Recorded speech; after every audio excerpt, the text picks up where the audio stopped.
guys, good afternoon. What is the definition of audit? Audit is an independent examination of. रुको वापस एक सही है ना. आज कुछ अच्छा करते, आज टाइमर लगा दे, देखते कितने देर में रिवीजन होता. Shall we start? देखते अभी तक इतने दिन में 6 दिन का जो पढ़ाई हुआ है. Let's see. Ready guys? Okay, let's start. What is the definition of audit? Audit is an independent examination of financial information of any entity, whether profit oriented or not, irrespective of its size or legal form. When such an examination is conducted with a view to express an opinion thereon. उसके बाद section number 141 किसकी बात करता है? Eligibility, qualification and disqualification. Who is eligible to act as the auditor of the company? When is that chartered accountant qualified? When he is practicing where? In India. If a firm is to be appointed, majority of the partners should be chartered accountants and practicing in India. उसके बाद disqualifications की बात करेंगे. First disqualification number 1, body corporate other than limited liability partnership. Company qualified, disqualified, LLP qualified, disqualified. Second disqualification क्या कहता है? Officer or employee of the company. Third disqualification, partner or employee of the officer or employee of the company. Fourth disqualification, a person who is eligible. Fourth, a person who is eligible or his partner or his relative. Number 1, holding any security or interest in the company, holding company, subsidiary company, associate company and subsidiary of such holding company. However relative may hold up to face value of rupees 1 lakh in the company. उसके बाद if the amount exceeds the threshold limit, corrective action should be taken within how many days? 60 days from the date of acquisition of such interest or security. Indebtedness in excess of rupees. Fast bolo. Indebtedness in excess of rupees 5 lakh. Indirect indebtedness that is given in a guarantee or security in excess of rupees 1 lakh. उसके बाद चलिए आगे बढ़ते हैं. Business relationship qualified, disqualified. Business relationship किसके साथ नहीं कर सकते बताइए फटाफट? Company, holding company, subsidiary company, associate company and subsidiary of such holding company and associate company. But क्या इसके अंदर कुछ एक्सेप्शंस है क्या? कौन से एक्सेप्शंस है? Professional services in the professional services and दूसरा ordinary course of business at the arm's length price. सही बात एकदम. Yes sir. सिक्स्थ डिस्क्वालिफिकेशन क्या कहता है? अ पर्सन हुज रिलेटिव, अरे बोलो ना, a person whose relative is a director और is employed as a director और key managerial person. Qualified, disqualified? सुना ही नहीं आ रहा. Qualified, disqualified. ओके, उसके बाद बात करते हैं 7 डिस्क्वालिफिकेशन. 2 पॉइंट है उसके अंदर. Number 1, full time employment elsewhere and number 2 क्या कहता है? Ceiling on number of audit. ये सीलिंग कितने नंबर ऑफ ऑडिट का है? सुना ही नहीं आया. 20 कैसा है? Per person. It is to be seen as on the date of appointment. कौन से कंपनी इसके अंदर इंक्लूडेड नहीं है? 1 person company, small company, dormant company, private limited company with paid up share capital less than 100 crores. उसके बाद a person is convicted by फटाफट, a person convicted by court for offense involving fraud and a period of 10 years has not elapsed from the date of such conviction. Then we go ahead and talk about section number 140 subsection 5, convicted by tribunal for offense of fraud. तो क्या हो जाएगा? He will not be eligible to conduct the audit for a period of 5 years. उसके बाद prohibited services under section number. सुने नहीं? थक गए क्या? अरे आवाज ही नहीं आ रही यार. ओके, सो कौन से सर्विसेज है उसके अंदर? Bad mafia. सुने नहीं आया? Bad mafia.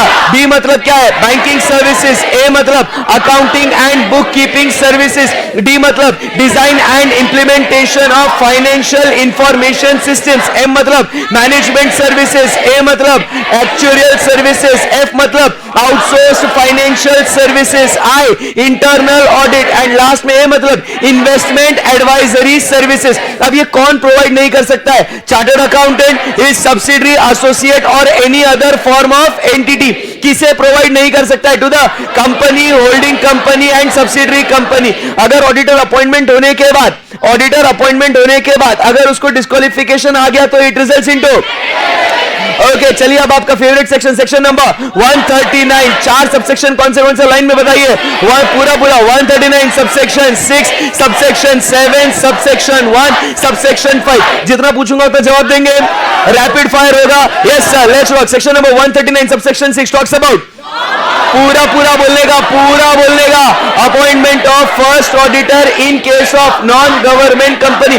First auditor in case of non government company appointed by, fast बोलो, appointed by board of directors within how many days? 30 days from the date of incorporation. If they fail, power goes to members, they appoint within 90 days. First auditor in case of government company, section number 139 subsection 7 appointed by controller and auditor general of India within how many days? 60 days. If they fail, power goes to, आवाज नहीं आ रही है, power goes to, they appoint within 30 days. If they fail, power goes to, they appoint within 10 years. The conclusion of first annual general meeting. 139 subsection 1 किसके बारे में बात करता है? अच्छे से बोलो, अच्छे से बात कर, चल बोलना।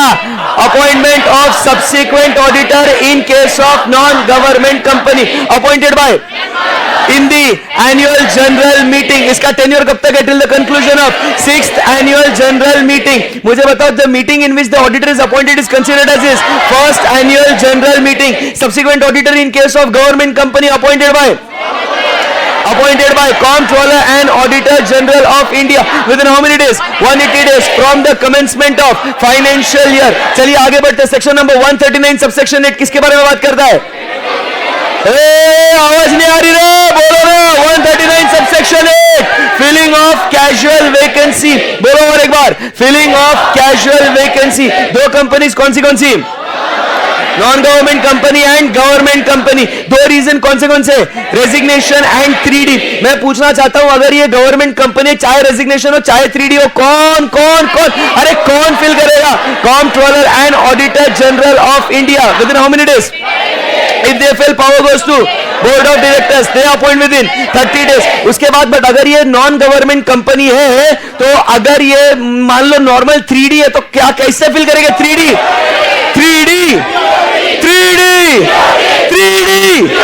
ओके, अगर ये 3D खत्म हो गया, BOD within how many days? 30 days. उसके बाद बट यही अगर मैं क्या पूछना चाहता हूं, यही अगर रेजिग्नेशन है तो board of directors will fill within 30 days. But such appointment needs to be, such appointment needs to be approved by whom? Within how many months? 3 months from the date of recommendation. सही हो गया? Okay. अब अगर auditor ने resignation दिया तो auditor के ऊपर एक ड्यूटी आती है, बोलते हैं ऑडिटर रेजिग्नेशन दिया उसके ऊपर एक ड्यूटी आती है ना। हाँ, तो वो कौन से सेक्शन के अंदर आती है? 140 सबसेक्शन 2। नाम क्या है उसका? Auditors duty in case of, क्या करेंगे? File statement in form number ADD3 within 30 days. क्या लिख के देगा? Facts and other reasons causing resignation. किसको देगा? नॉन गवर्नमेंट कंपनी है तो ROC and company, government company है तो ROC कंपनी एंड C&AG। अगर ये डिफॉल्ट किया ना भाई, सेक्शन कौन सा एक्टिवेट हो जाएगा? 140 सबसेक्शन 3। मिनिमम जुर्माना कितना? 50,000 और auditor's remuneration whichever is less. But अगर कंटिन्यूअस फेलियर में ₹500 per day after the first, subject to maximum of ₹2 lakh. खत्म हो गया क्या? Yes sir. अब किसकी बारी? अरे किसकी बारी? हाँ, सेक्शन नंबर कौन सा? 139 subsection 2 talks about what? Rotation of auditors. किसके साथ घूमेगा? पहले तो घुमाने के लिए क्या चाहिए? पैसा। अब किसके पास पैसा है? Number 1 listed company. एक सांस में पूरे बोलना चाहिए। Ready?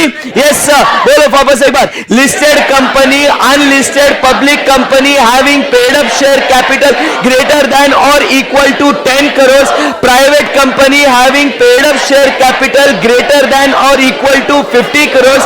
Companies other than A or B but having borrowings plus deposits greater than or equal to 50 crores not applicable to small company and one person company. सही बात है ना एकदम? Yes sir. Individual auditor shall not be appointed for more than one term of 5 consecutive years and an audit firm for 2 terms of 5 consecutive years. Cooling period is of common partner. Brand name. Common Common control, common partner, brand name, trade name, common control, नहीं चलेगा, नहीं चलेगा. Okay, यहाँ break in term of 5 consecutive years is considered to be completion of rotation. उसके बाद बात करते हैं next section फटाफट अभी पढ़े थे यार. 177 किसकी बात कर रहे हैं? Constitution of Audit Committee. Section number 177 किसकी बात कर रहे हैं? Audit Committee. सबसे पहले मुझे बताओ इसका composition में कौन लोग हैं? Directors. But कितने directors कम से कम होने चाहिए? 3. उसका majority कौन होने चाहिए? Independent directors. 2/3 should be what? Independent directors. इसका function क्या है बच्चा? सबसे पहले recommendation of auditor, उसके बाद उसका remuneration and terms of appointment, फिर उसका independence, audit process, examination of financial statements and audit report, and last में कॉर्पोरेट गवर्नेंस. अब मैं क्या पूछता हूं, ये सिर्फ और सिर्फ किसे एप्लीकेबल है? नहीं, सच्ची बोलो भाई, सच्ची बोलो, किसे एप्लीकेबल है? Only to public companies. तो उसमें लिस्टेड कंपनीज के लिए एप्लीकेबल है क्या? Yes sir. But unlisted public company condition क्या है? पीबीटी. वापस एक बार, पीबीटी 10, 50, 100, ये 1000, लाख, करोड़ क्या है बच्चा? करोड़. मुझे बताओ एक भी कंडीशन सेटिस्फाई हो गई तो एप्लीकेबल होगा क्या? Yes sir. Paid up share capital greater than और equal to 10 crore. Borrowing, but borrowing के साथ साथ क्या आएगा? Borrowing, debentures and deposits. अरे बोलो वापस एक बार, borrowing, debentures and deposits. And last में टर्नओवर मतलब क्या बोलते रे? ग्रेटर देन और इक्वल टू 100 करोड़. सुनने में आया कि किसी से एप्लीकेबल नहीं है, है ना? किसी से एप्लीकेबल नहीं है. Joint venture companies, wholly owned subsidiary companies and dormant company. सही बात है एकदम. Yes sir. अब what is the manner and procedure of selection and appointment of auditor? बोलो कौन है? Audit committee. आप लोग कौन है? Board of directors. आप लोग कौन है? मेंबर्स. कौन रिकमेंडेशन देगा पहले? Audit committee. किसे देगा? बोर्ड ऑफ डायरेक्टर्स को. दो बातें हो गई, एक तो बोर्ड सेटिस्फाई या तो नॉट सेटिस्फाई. सेटिस्फाइड तो मेंबर्स को फर्दर रिकमेंड करेंगे, but not satisfy, refer it back to the audit committee citing reasons. If the audit committee decides not to consider its original recommendation, then what will the board do? Give its own recommendation to the members and members will do the done. Awesome. मजा आया? सिर्फ 12 minutes. Big deal. क्या हुआ? हाँ मतलब see, you understand, last 6 days we are doing this, which is summed up in what? 12 minutes. Good day. भारी क्या हुआ भाई? चला आगे बढ़ते हैं पब्लिक.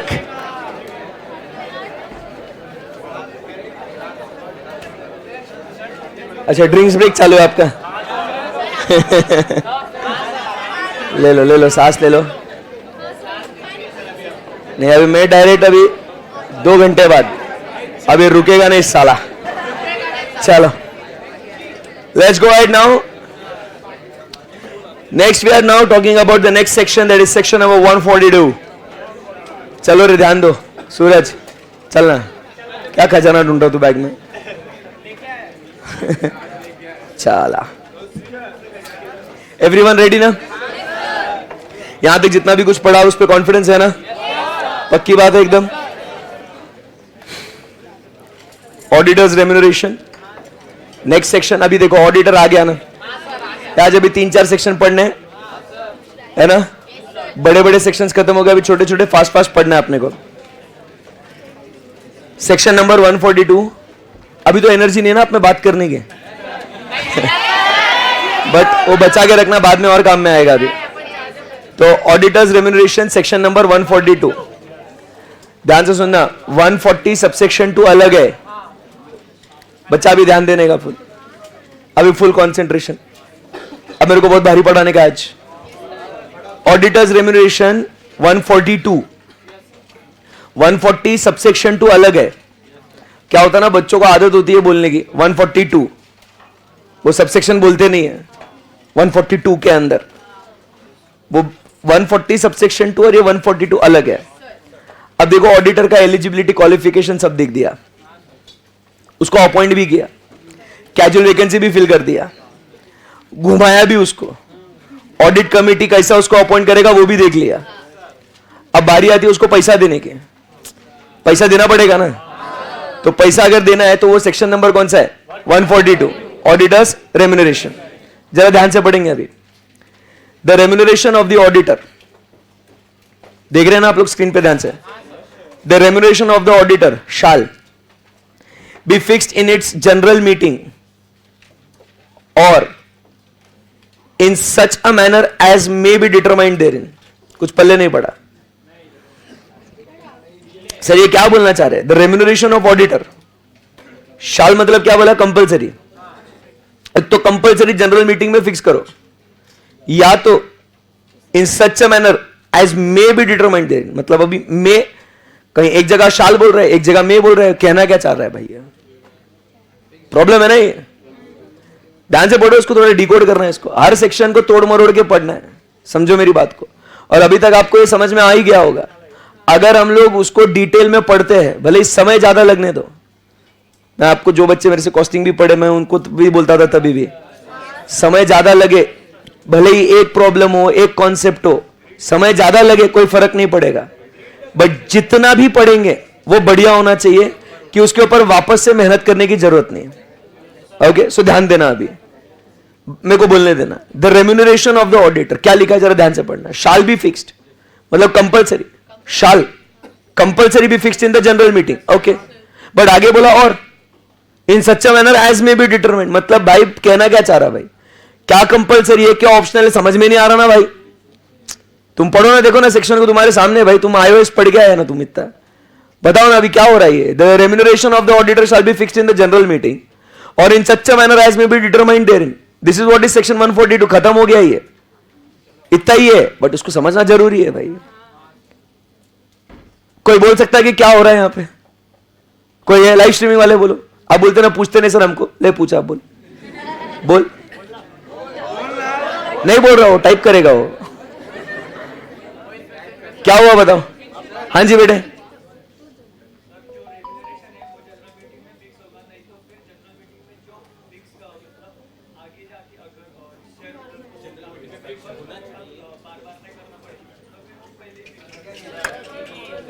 हाँ जी, नया प्लेयर दिख रहा है ना? आज फर्स्ट डे है ना? फिर कहां थी? आना क्या ही आज? बोलो। जनरल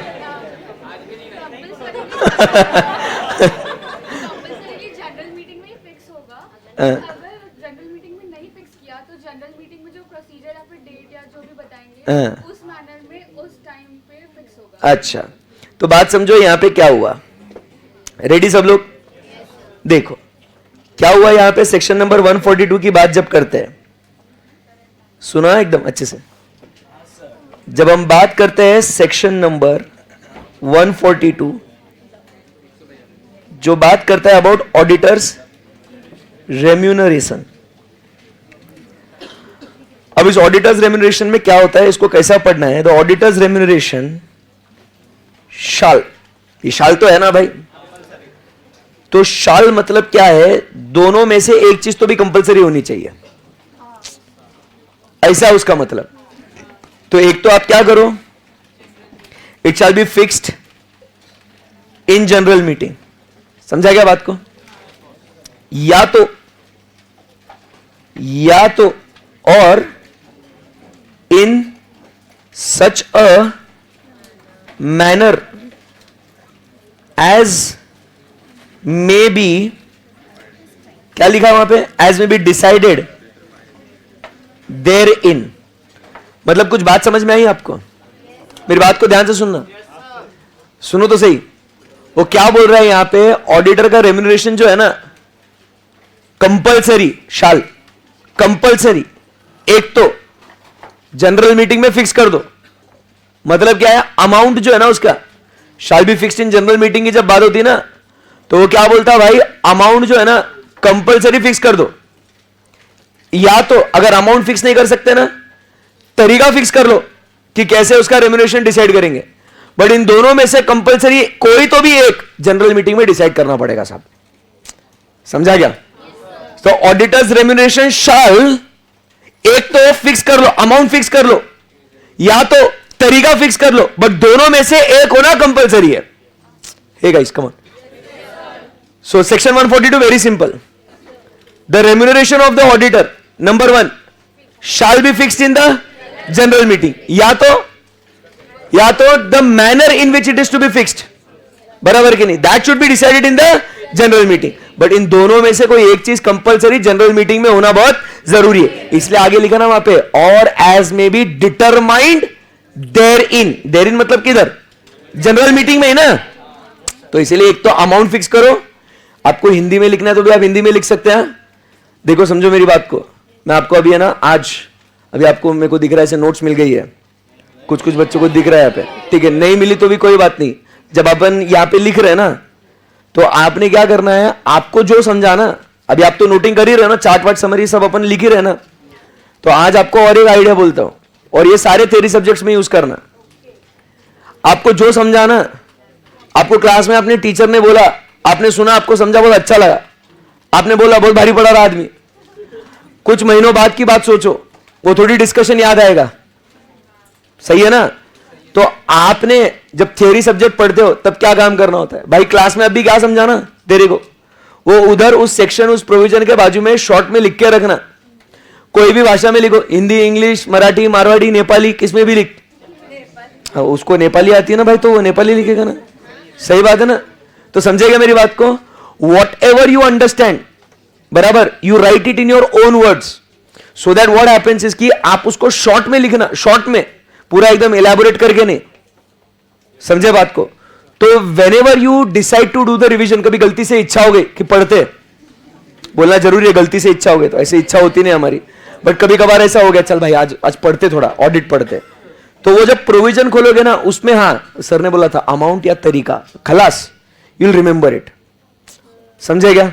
वो कीवर्ड्स, जो डिस्कशन के कीवर्ड्स है ना, उसको सिर्फ नोट करो. समझेगा बात को. आप समझो ना बात को. आपके जो टीचर्स है थ्योरी पढ़ाने वाले, उनको इतना सब कंटेंट, अभी मैं जब पढ़ा रहा हूं, इतना सब कंटेंट मेरे को कैसे याद है. मैं थोड़ी ना आता है अभी पढ़ के आया हूँ, इसके लिए मेरे को लेट हो गया, या कुछ मैं वापस कल रिवीजन कर रहा था, मेरा पुराना रिवीजन नहीं ना. जब मुझे पढ़ना है या पढ़ाना है, मैं भी क्या करता था, जब मैं खुद से भी पढ़ता था या पढ़ाता हूं, मैं सीक्रेट बता रहा हूं आपको, मैं क्या करता हूं, उस पर्टिकुलर टॉपिक का कीवर्ड क्या है, की कॉन्सेप्ट क्या है, उसका क्रक्स क्या है, वो मैं लिखता था साइड में. एक बार वो क्रक्स, वो जो एक वर्ड मैंने देख लिया ना, मेरे को उसका पूरा कॉन्सेप्ट, उसका हिस्ट्री सब मेरे को याद आ जाता. समझे क्या बात को. This saves time as well as gives you the good confidence on the concept. समझा बात.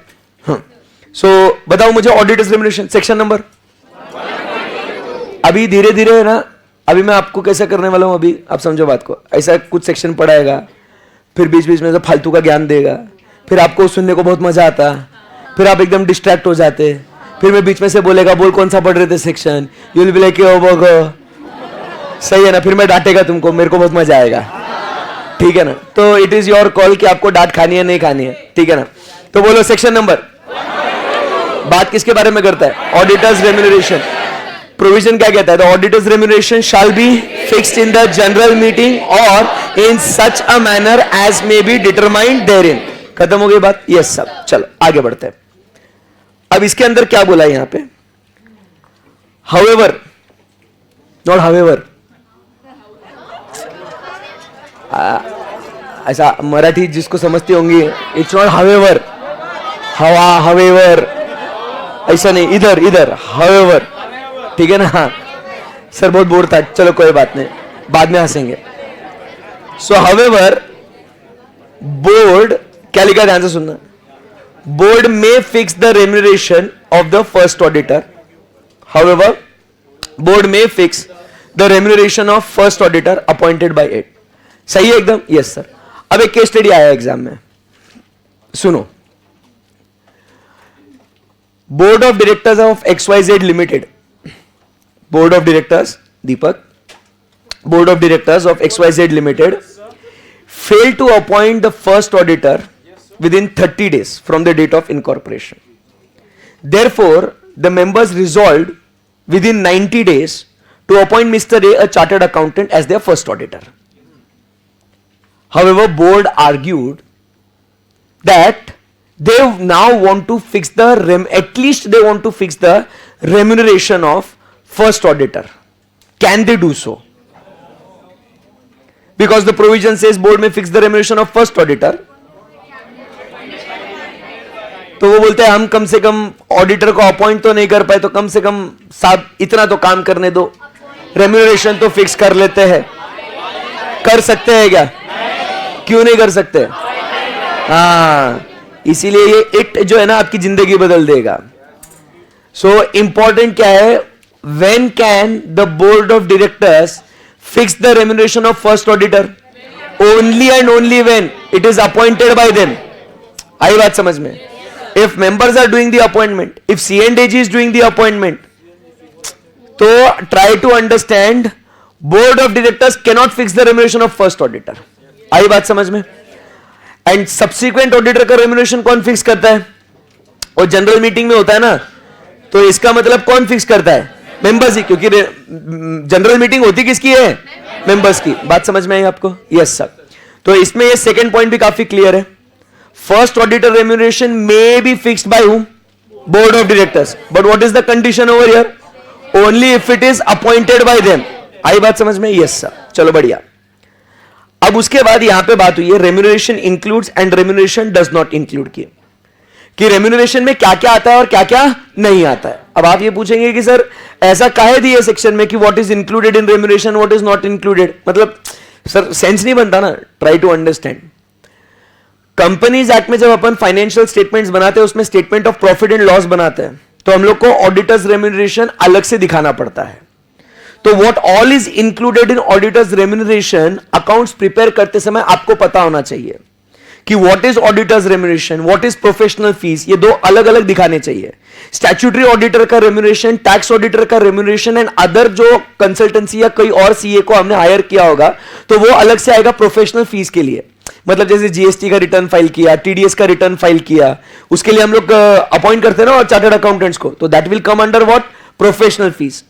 सो बकायदा जब अकाउंट्स प्रिपेयर करते हैं तो आपको मालूम होना चाहिए कि स्टैट्यूटरी ऑडिटर के रेम्यूनरेशन में क्या आएगा. टैक्स ऑडिटर अगर है तो उसका अलग से टैक्स ऑडिटर्स रेम्यूनरेशन दिखेगा, और लास्ट में फिर प्रोफेशनल फी, अगर आपने कोई कंसल्टेंसी या क्या बोलते हैं उसको, जीएसटी रिटर्न्स, टीडीएस रिटर्न्स, उसके लिए अगर कोई हायर किया होगा प्रोफेशनल. तो आई बात समझ में आपको? सो इसीलिए हमें यह जरूरी है कि अपने रेम्यूनरेशन में क्या क्या आएगा और क्या क्या नहीं आएगा ये पता करने के लिए पहले ये बात समझेगा. I have always tried to aim that कि हम लोग कोई भी प्रोविजन पढ़ने के पहले ये क्यों पढ़ रहे हैं ये आपको समझ में आना बहुत जरूरी है. समझे बात को? Yes sir. तो अब क्या बोलता है यहां पे, क्या क्या आएगा रेम्यूनरेशन के अंदर? Point number 1, very easy, fees payable. जो बकायदा कानून कायदे से आपका जो रेम्यूनरेशन फिक्स हुआ है वो तो आएगा ना साहब, तो उसमें तो कोई डाउट ही नहीं है. ये सारे पॉइंट एमसीक्यू के लिए हैं. आप देख रहे हो option A, option B, option C and option D. कैसा ऑल ऑफ दिया अबव? दीदी ऐसा कैसा ऑल ऑफ दिया अबव बोल दिया आपने? कौन बोला? ये कोई तो भी छोरी बोली इधर वो एरिया में. हाँ मैं बोला ना, वो किधर से वो लोकेट कर लेता हूं मैं. जैसे वो बेचारा उस दिन फंस गया है ना, वो लोकेट साउंड लोकेट कर लेता हूं मैं बराबर. तो ए बी सी डी, अब which of the following is included, तो क्या होगा? A B C. Which find the odd one, तो डी. तो ये एमसीक्यू के लिए बहुत इंपॉर्टेंट है साहब, समझेगा आप? Yes sir. So first point is very simple, fees included. इसमें कोई क्वेरी नहीं है हम लोग को. है क्या कोई किसी को query? No sir. Second point क्या बोलता है? एक्सपेंसेस. ध्यान से सुनना. Expenses if any incurred by the auditor in connection with the audit. Expenses, if any, incurred by who? By the auditor in connection with the audit. अब मैं आपको समझाता हूं कैसे क्या होता है. अभी जैसे मान लो मेरा क्लाइंट जो है वो दिल्ली में सिचुएटेड है, मेरा ऑफिस पुणे में है, ठीक है ना. अब मुझे पुणे से दिल्ली जाना है ऑडिट करने के लिए. सो ऑब्वियसली बाय ट्रेन और by flight I have to travel to where? Delhi. सही बात है ना. तो उसका टिकट मैं निकालेगा अब भी खुद के पैसे से, बट बाद में जाके मैं वो क्लाइंट को बोलेगा ना, देख भाई फीस के ओवर एंड अबाउ मैंने ये पैसा खर्चा किया है, मैं अगर दिल्ली में नहीं आता तो ऑडिट कर सकता क्या मैं? नहीं ना, मेरे को अपने इसका रिइंबर्समेंट करना पड़ेगा. तो this was the expenses incurred bye whom? Auditor in connection with what? Audit. समझे क्या बात को? कभी कभी क्या हुआ, ऑडिट करने के लिए हमें एक्सपर्ट्स की जरूरत पड़ती है, जैसे इंजीनियर्स, आर्किटेक्ट्स, वैल्यूअर्स, इनकी जरूरत पड़ती है हमें। तो प्रॉपर्टी को वैल्यू करना है, बराबर, एक्चुअरीज को बुलाते हैं, ग्रेचुइटी, लीव एनकैशमेंट, इसका अमाउंट निकलवाना है, बोनस का अमाउंट निकलवाना है, तो हम लोग एक्सपर्ट्स को हायर करते हैं कि भाई ये जो वैल्यूएशन हुआ है ना, ये सही हुआ है कि नहीं हुआ, चेक कर लो आप। तो स्वाभाविक तौर पे पहले उस एक्सपर्ट को मैं पैसा देगा, because that was the expenditure incurred by me in connection with the audit. और ऑब्वियसली ये मेरे जेब से खर्चा हुआ पैसा है ना, किसके लिए? ये ऑडिट के लिए ना। तो इसका एक्चुअल भुगतान कौन करना चाहिए? कंपनी ने करना चाहिए ना। तो company will reimburse me that money, and that reimbursed money will be shown as what? Auditor's remuneration. समझा क्या? So basically it is my out of pocket expense. मैंने अपने जेब से खर्चा किया हुआ, क्लाइंट से उसका रीइंबर्समेंट कराएगा, और वो खर्चा जब मेरे को रीइंबर्स करेगा तो वो ऑडिट से कनेक्शन में ही था ना, तो वो किधर दिखेगा? वो ऑडिटर्स रेम्यूनरेशन के अंदर। पॉइंट नंबर 2 क्लियर है? सो फर्स्ट पॉइंट क्या था? जो बकायदा अग्रीड फीस थी वो। नंबर 2 क्या है? Expenses incurred by the auditor in connection with the audit. समझेगा बात को? अब जैसे सिंपल सी बात है, आप भी जब आर्टिकलशिप करोगे, ये तो मैं बहुत दूर पहुंचा, दिल्ली पहुंच गया मैं, तो अब मान लो यहां से आप कहीं अपना MIDC गए, इंडस्ट्रियल एरिया में गए आप, ठीक है ना, आप आपकी गाड़ी, बराबर कि नहीं, लेके आप इंडस्ट्रियल एरिया में वो कंपनी के वहां जाओगे, सही बात है ना, वहां पे जाओगे, वहां से वापस आओगे और रोज ऐसा अप डाउन करोगे। यहां से करीबन 10 किलोमीटर वन साइड पड़ता, दिन का 20 किलोमीटर आप अप डाउन करोगे, पेट्रोल का पैसा आप आपके जेब से भरोगे? आप स्टार्टिंग में तो भरना पड़ेगा ना आपके जेब से, सही बात है ना। फिर आपको जब स्टाइपेंड मिलेगा 3000 रुपए, आप क्या बोलोगे? अरे 3000 स्टाइपेंड मिला तो 4000 तो पेट्रोल में ही गया साहब, सही बात है ना। तो चलेगा क्या आपको? नहीं। तो आप आपके बॉस को क्या बोलोगे? सर देखो 3000 मेरा स्टाइपेंड जो है वो है, प्लस जो 4000 रुपए मेरा पेट्रोल का खर्चा हुआ ना सर, आपने मुझे रिइंबर्स करके देना है सर। तो आपका बॉस आपको 4000 रुपए देगा, बट आपका बॉस क्या करेगा? वो थोड़ी अपने जेब से भरेगा, वो भी क्या करेगा? वो आगे क्लाइंट से वसूल करेगा ना वो। समझे क्या बात को? So this is the expenses incurred by the auditor in connection with the audit, and still it will be included wherein the auditor's remuneration. Second point clear है? Third point, any facility extended to him, any what? Facility extended to him. अरे बहुत मजा आता है ये तो, facility मतलब अभी क्या होता है, तुम कहीं आउट स्टेशन ऑडिट पे गए, बराबर के नहीं, तो वहां पे वो तुमको कैब ऐप में टू एंड फ्रो करने के लिए देते हैं, या मस्त 5 स्टार होटल में आपको स्टे करवाते हैं, एकदम बढ़िया सा स्टे वगैरह अरेंजमेंट कराते हैं आपका। तो ये अब क्या हुआ? ये खर्चा अपन ने अपने जेब से नहीं किया, ये खर्चा खुद क्लाइंट ने होके कर दिया। So the facility was given to auditor by whom? Client. खाना वाना प्रोवाइड करते हैं, अरे बहुत मजा आता है, मालूम है क्या? अरे एक नंबर। अभी मैं जब आर्टिकलशिप कर रहा था ना मैं, तो क्या हुआ, अभी मैं एक क्लाइंट प्लेस पे था, करीबन 2-3 महीने उसी क्लाइंट पे हमारा काम चालू था। ये बात अपने में रहेगी, वो लोग कहीं शेयर नहीं करेंगे इस बात को, पाप लगेगा। तो क्या हुआ? अब आप समझो बात को।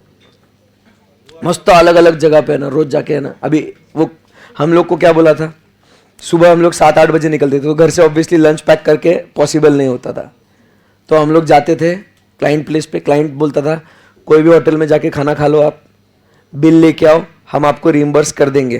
That was the facility extended to us, कि वो पैसा हमारे खाने का पैसा भर रहे। फिर क्या? अरे रोज मतलब वो जिस एरिया में हम लोग ऑडिट कर रहे थे ना, उस एरिया के सारे होटल, मतलब एक होटल को नहीं छोड़ा, मतलब सस्ते से सस्ता, महंगे से महंगा, सब होटल में। और मतलब कैसा? ऐसा 1 कोर्स 2 कोर्स नहीं, 4 कोर्स मील, स्टार्टर, फिर उसके बाद मेन कोर्स, फिर डेजर्ट, सब ऐसे 3 कोर्स 4 कोर्स मील, एकदम ऐसा एकदम मस्त दबा के। फिर वहां जाके क्लाइंट प्लेस पे जाके थोड़ा सोने का, थोड़ा एसी वेसी फुल एकदम, फिर काम करने का, ऐसा चिल लाइफ। तो आप समझिए बात को। तो ये फैसिलिटी, अरे बहुत मजा आता है। फिर सोचो उसके बाद तो जब आउट स्टेशन ऑडिट, कभी गोवा जाना पड़ेगा आपको। क्लाइंट, अगर आपकी जिस कंपनी में आप काम कर रहे हो, अगर उनका क्लाइंट गोवा में है तो आपको गोवा भी भेजेंगे, बराबर के नहीं? तो मस्त वहां गोवा दिन भर में काम करने का। फिर कंपनी का ये आदमी बोलता है सर आपको गाड़ी चाहिए क्या, लेके जाओ मेरा 2 व्हीलर, घूमो आप, मजे करो जिंदगी के। सो जो भी ये है तो वो फैसिलिटी भी, but remember it should be in connection with the auditor. So any facility extended to the auditor in connection with the audit, that is also considered as auditor's remuneration. तो क्या हुआ, एक तो जो फीस है वो तो है, सुन रहे क्या मेरी बात को, जो फीस है वो तो है. नंबर 1, मैंने जो खर्चा किया वो भी आएगा क्योंकि वो रिइंबर्समेंट होगा. बट मैंने खर्चा नहीं किया, क्लाइंट ने डायरेक्टली खुद से अपना खर्चा कर लिया इन कनेक्शन विद द ऑडिट, वो भी आएगा. आई बात समझ में आपको? Yes sir. बट क्या नहीं आएगा, fees paid for any other services rendered by him at the request of the company. जैसे कि आपने इनकम टैक्स रिटर्न भर के दिया उसको, जीएसटी के रिटर्न भरे, आई बात समझ में, टीडीएस के रिटर्न भरे, कुछ कंसल्टेंसी दिया होगा, तो उस केस में क्या हो जाएगा, fees paid for any other services अगर है तो वो आपका ऑडिटर्स रेम्यूनरेशन में नहीं आएगा. It will be separately shown as what, professional fees. P&L में दिखेगा वो, but not under the heading of auditor's remuneration. Separately it will be disclosed as what? Professional fees. Understood? पक्की बात है एकदम? Yes sir. Case study discuss करेंगे एक, करना पड़ेगा ना, हर सेक्शन हर केस स्टडी मजा आना चाहिए. बोलो.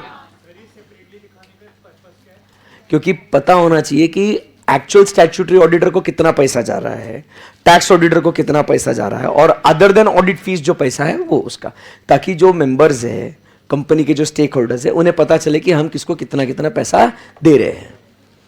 मैं देखो एक ऐसा सवाल पूछता हूं, फिर सारा खर्चा एक ही हेड के अंदर क्यों क्लब करते हैं बता? रेंट का, टेलीफोन का, प्रिंटिंग स्टेशनरी का अलग अलग क्यों दिखाते? क्यों दिखाते? पता होना चाहिए ना. एग्जैक्टली. चल अभी ध्यान से सुनना. क्या इंक्लूड, काय को लिखने का है उसको? केस स्टडी दे रहा है, लिखना वो सुनना, जो मेन है वही लिखना है अपने को, बस बाकी कुछ भी नहीं है. रेडी? ध्यान से सुनो रे. सॉरी, अभी क्या हुआ, ध्यान से सुनना.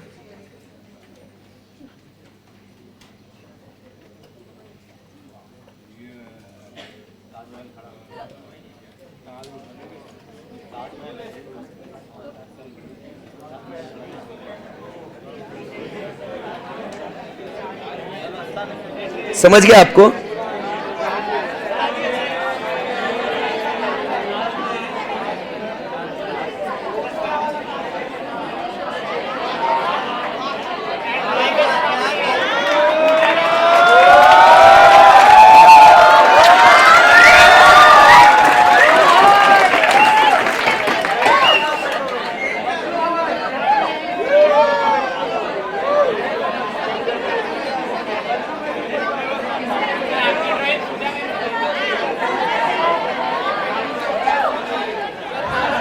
सो क्या ये? हाँ तो बस मुझे बस, क्या हुआ बेटा? कौन किधर है? आप बोलना मत सर कॉन्सेप्ट डिटेल में नहीं पढ़ा रहे. ये पानी है रे, ग्रीन कलर होता है क्या पानी का? ये एडी है क्या रे?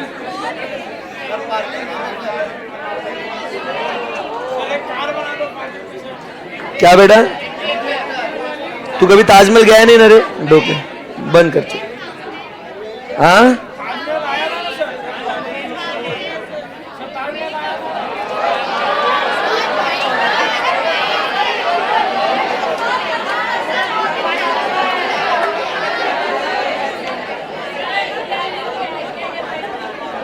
बस सर आप कॉन्सेप्ट पढ़ा दो, बहुत हो गया. ओके समझ गए ना? हाँ मतलब बाद में बोलना मत सर ने कॉन्सेप्ट डिटेल में नहीं पढ़ा है. ठीक है ओके. सो ये जो है ना, ये बेसिकली है, this is Taj hotels Mumbai. ऐसा वो फील आना चाहिए ताज का, इसके लिए ताजमहल बना है, फिर ये अपना डुप्लीकेट ताज होटल मुंबई ऐसा है. ठीक है ओके. हाँ ये क्या, किसे क्या है? हाँ कोई बात नहीं, चलो रे सुनो. तो अभी क्या हुआ, ये ताज होटल मुंबई केस स्टडी सुनो. ताज होटल्स मुंबई, ठीक है ओके. ताज होटल का आपको अभी जरा ध्यान सुनो, ये अपना क्लाइंट है, ये सुनो ध्यान से, ये क्लाइंट है अपना, ताज होटल्स मुंबई क्लाइंट है अपना, ठीक है ना। ताज ग्रुप ऑफ होटल्स में का ये जो ताज होटल क्लाइंट है अपना। अब अपन किधर है? यहाँ इधर अपन पुणे में है, ठीक है ना। अभी यहां से पुणे से अपन गए किधर? मुंबई, ठीक है। सो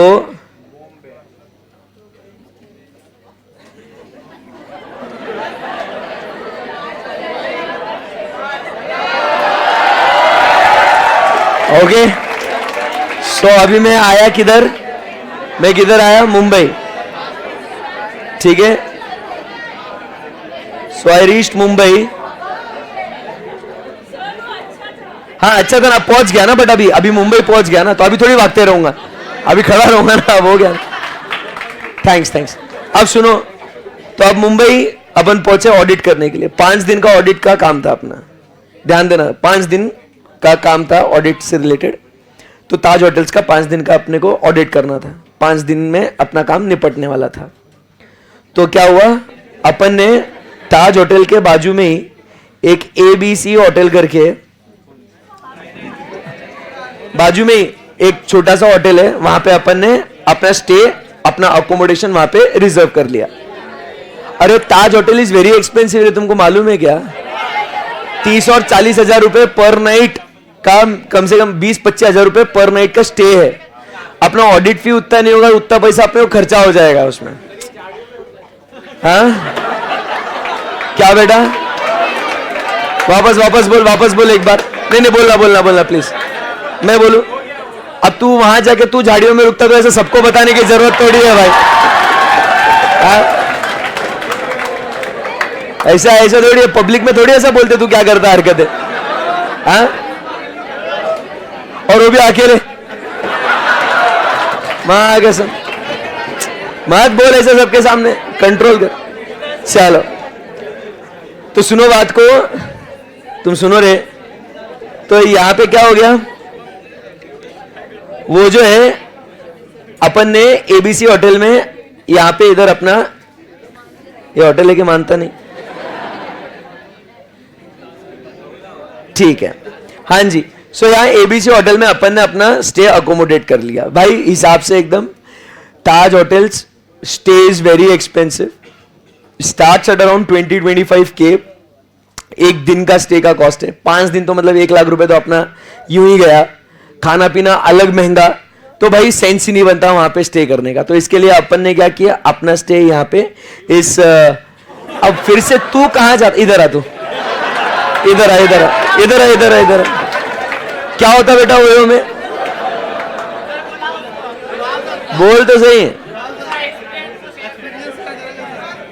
आपका एक्सपीरियंस आपको बताना है यहाँ पे कि कैसे आपको, आप गए, फिर आपको रेड पड़ी, फिर आपको क्या हो गया, फिर आए आप ऐसे कर रहे हो।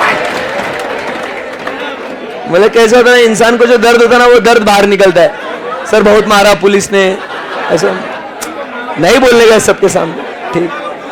चल तो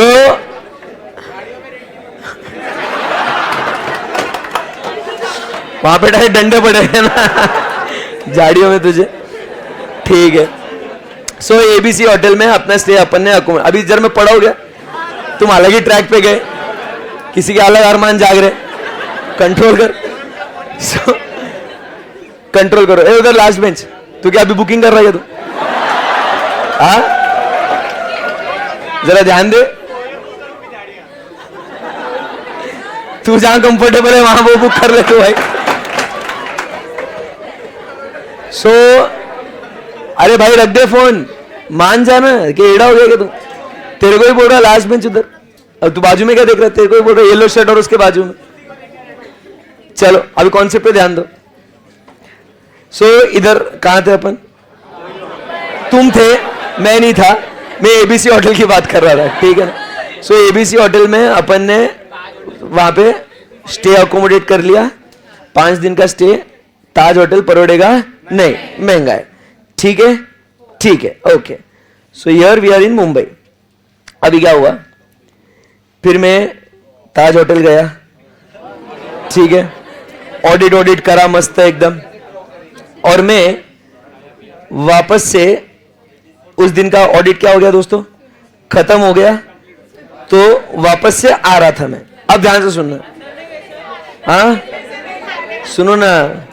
तो यहां पे आते आते, यहां पे मैं हूं, ठीक है, और यहां पे आते आते मुझे रास्ते में रतन जी टाटा मिल गए, ठीक है ना। अभी रिस्पेक्ट है, अभी फालतू बातें नहीं, बड़ा आदमी मिल रहा है मेरे को, इज्जत देना, ठीक है। अब रतन जी मुझे रास्ते में मिल गए, बोले अरे हर्षद सर, बोला यस सर, बोलो प्रणाम। बोले कि सर कहाँ जा रहे हो? बोले सर आज का हमारा काम खत्म हो गया ऑडिट का, अभी बस वो ABC होटल है वहां जा रहे हैं हम स्टे। ही इज लाइक कि व्हाट इज दिस यार हर्षद सर, मजाक लग रहा है, इतना बड़ा होटल तुम्हारे लिए खोल के रखा है एंड तुम्हें अब कोई भी ऐसे सादे होटल में रुकोगे, ऐसे नहीं चलेगा साहब। मैंने बोला देखो रतन जी समझो बात को, क्या मैं बोलने की अभी बेइज्जती मत कराओ, जाने दो, मैं जा रहा। रतन जी लेकिन हमारे होते हुए आप ऐसे रुक ही नहीं सकते। बोला रतन जी समझो ना। अरे तुम पैसे का फिक्र काय को कर रहा है, भाई जिंदा है ना, बोल दिया। अब अपन भाई इतना बोल दिया, पैसा खर्चा नहीं करना अपने को डिसाइड हो गया, फिर काय को सादे होटल में रुकने का। बोला आया बैग लेके आया, रुको टेंशन मत लो, आ रहा मैं बैग लेके आ रहा। तो यहां पे क्या हुआ, ये इधर जो है ना, इधर पिच्छू से, ये कौन है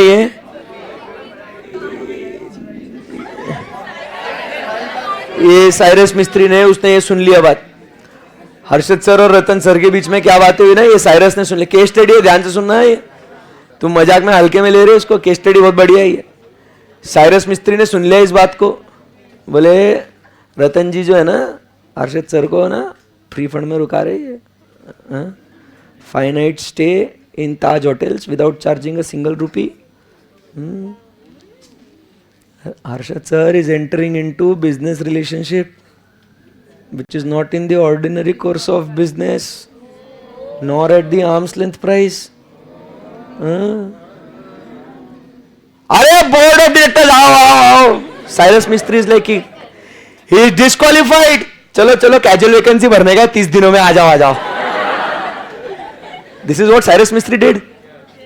Now अपने आप से जवाब देना आराम से एकदम। Now you have to tell me, is Harshad, CA Harshad, qualified or disqualified? एक साथ में सबने बोला qualified। सोच समझ के बिजनेस रिलेशनशिप है, not in the ordinary course of business.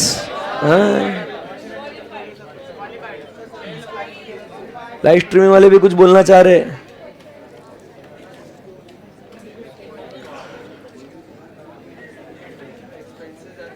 Qualified disqualified? Sure हो आप लोग सब? क्यों क्वालिफाइड है?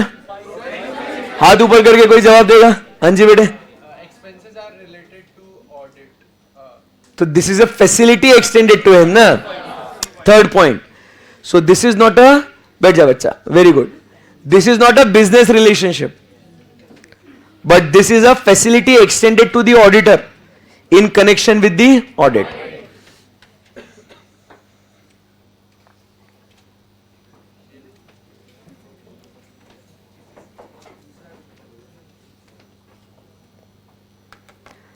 This is the facility extended to him in connection with the audit. So therefore he is what? Not disqualified. समझा गया बात को?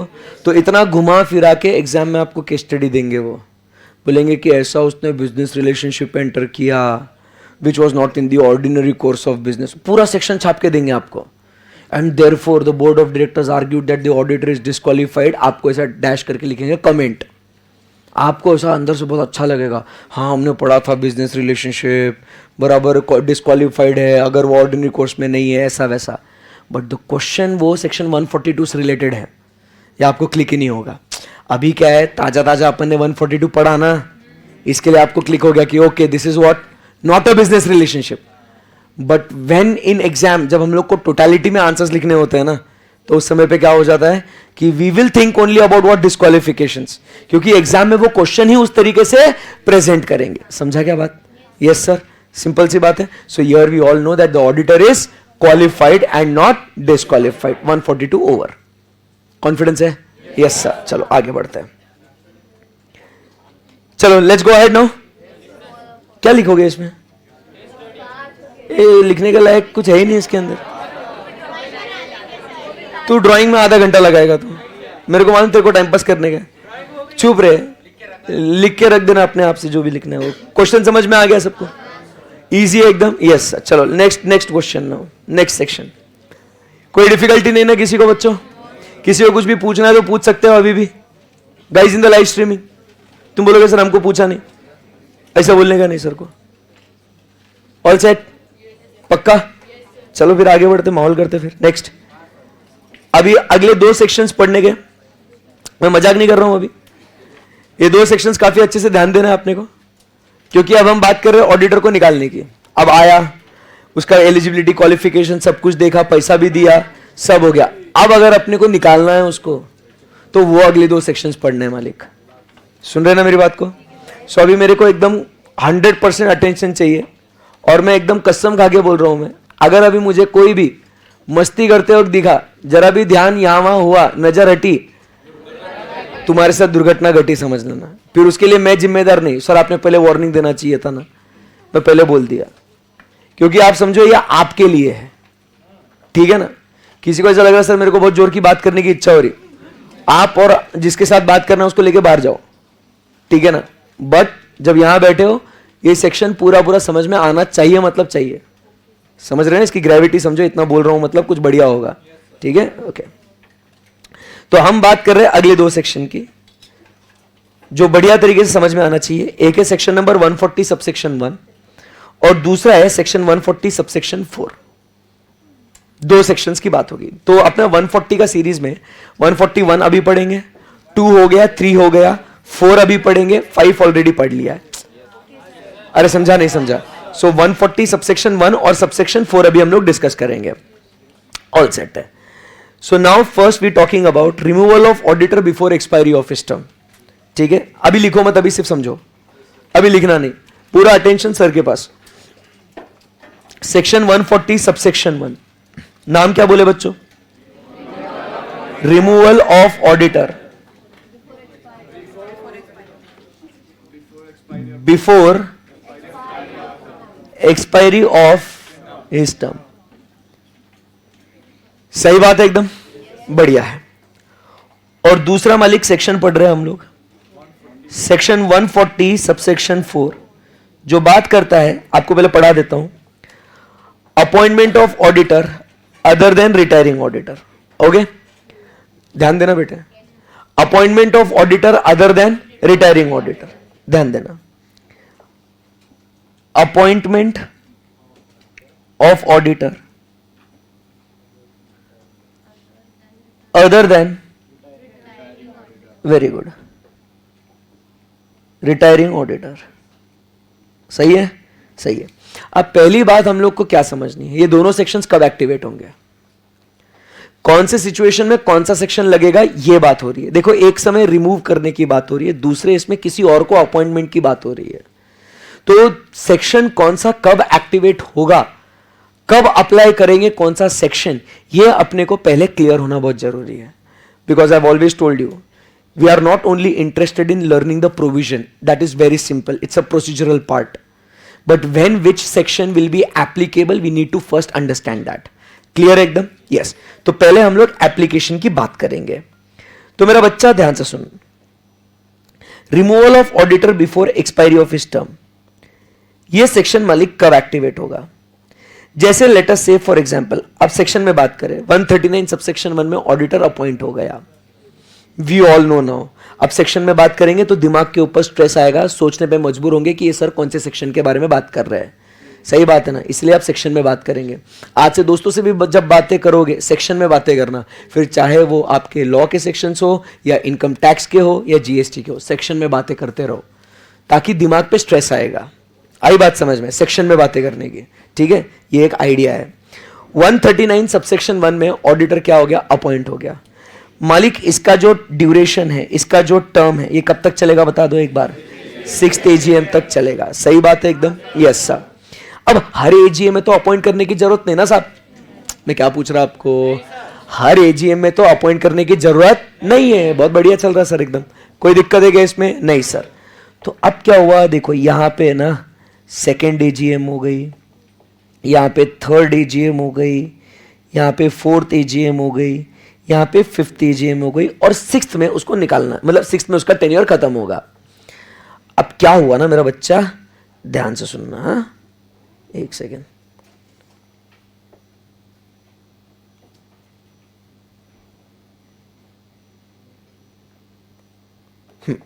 अभी क्या हुआ ना, आप समझो बात को। यहां पे मान लो मिस्टर रेड, नहीं पिंक था पहले, चेंज किया मैंने।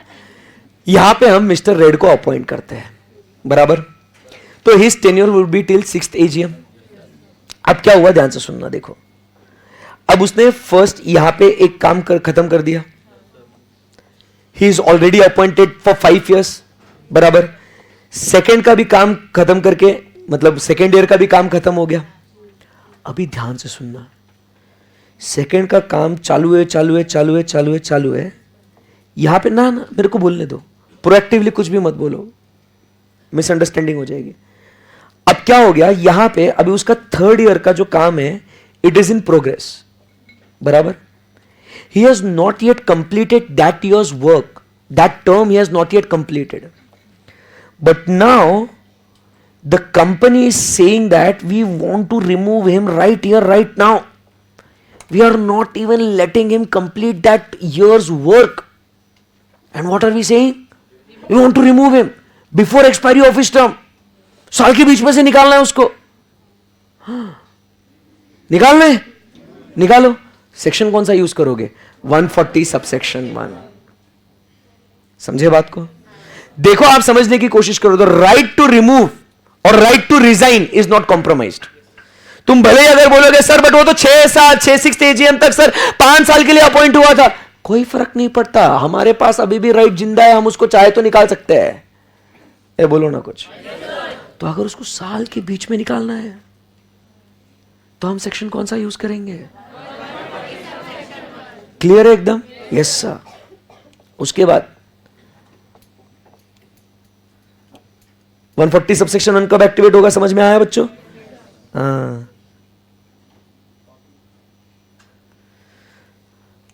अब बात करेंगे अगले 140 सबसेक्शन 4 की। Appointment of auditor other than retiring auditor. Now try to understand. यहां पे मिस्टर रेड वर्किंग, काम चालू है उसका।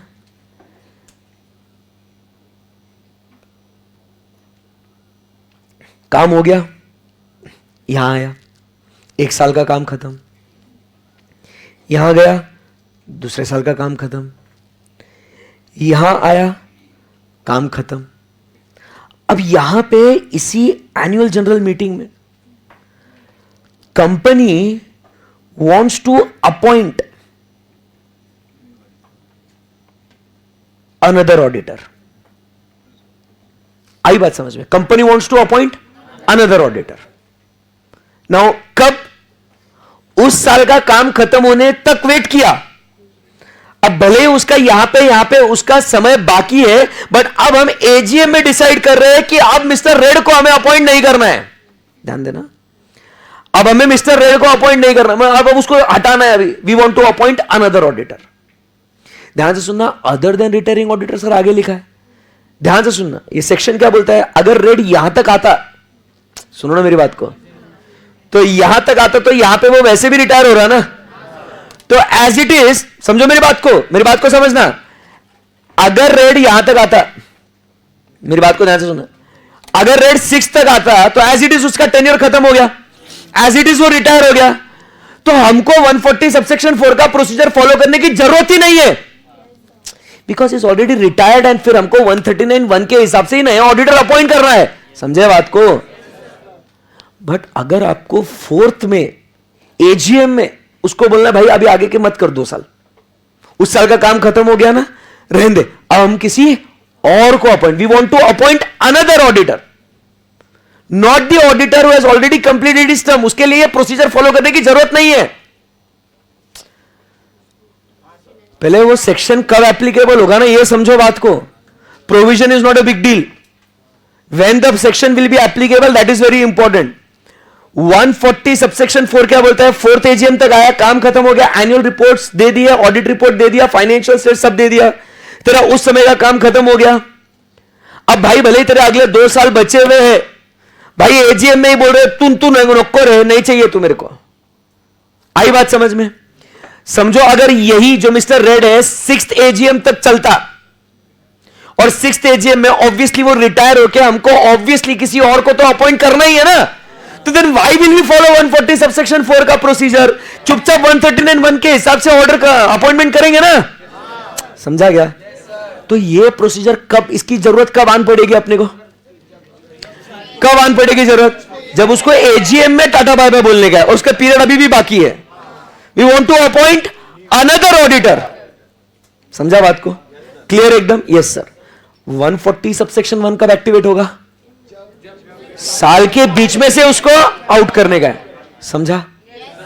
पहले इस चीज को फोकस करो, इस चीज को बॉडी के अंदर जाने दो, डाइजेस्ट करो इस कॉन्सेप्ट को कि सर ने क्या बोला, कि कौन सा सेक्शन कब लगने वाला है, उसके हिसाब से फिर हम लोग आगे बढ़ेंगे. समझा? 140 subsection 1 and 140 subsection 4. Take a deep breath. छोड़ो, कुछ क्वेरी है तो पूछो. एप्लीकेबिलिटी समझ में आया कब कौन सा सेक्शन लगेगा? Yes sir. सो अब बेटा आगे चलेंगे और बात करेंगे किसकी? फिर प्रोविजन की, 140 सबसेक्शन 1 की. नाउ वी नो ना कि सेक्शन कब निकालना है, वो क्लियर हो गया ना. That part is sorted. Now we go ahead.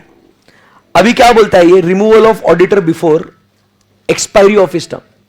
अब अपन ऑडिटर है, अपन कोई सादे सुदे लोग नहीं है. अपन कौन है? ऑडिटर है, स्पेशल है, चार्टर्ड अकाउंटेंट है अपन. मैं आज आपको एक चीज सोचने के लिए बोलता हूं. चार्टर्ड इस वर्ड का मतलब मालूम है आपको?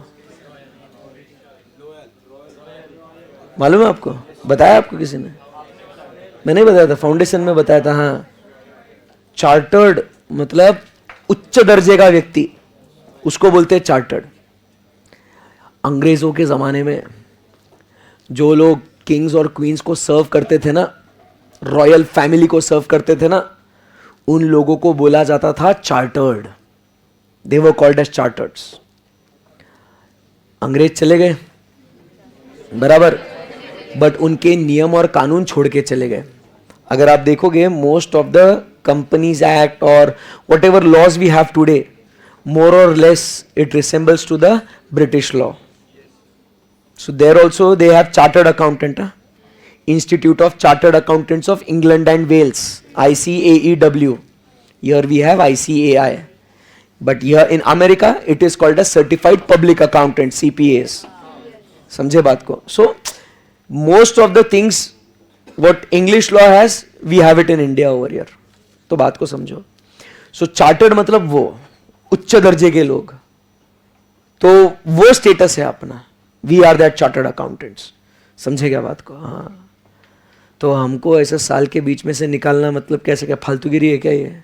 कौन है अपन? कौन है अपन? Chartered account. इसलिए कल तुमको बोला ना, तुम लोग बहुत भारी है.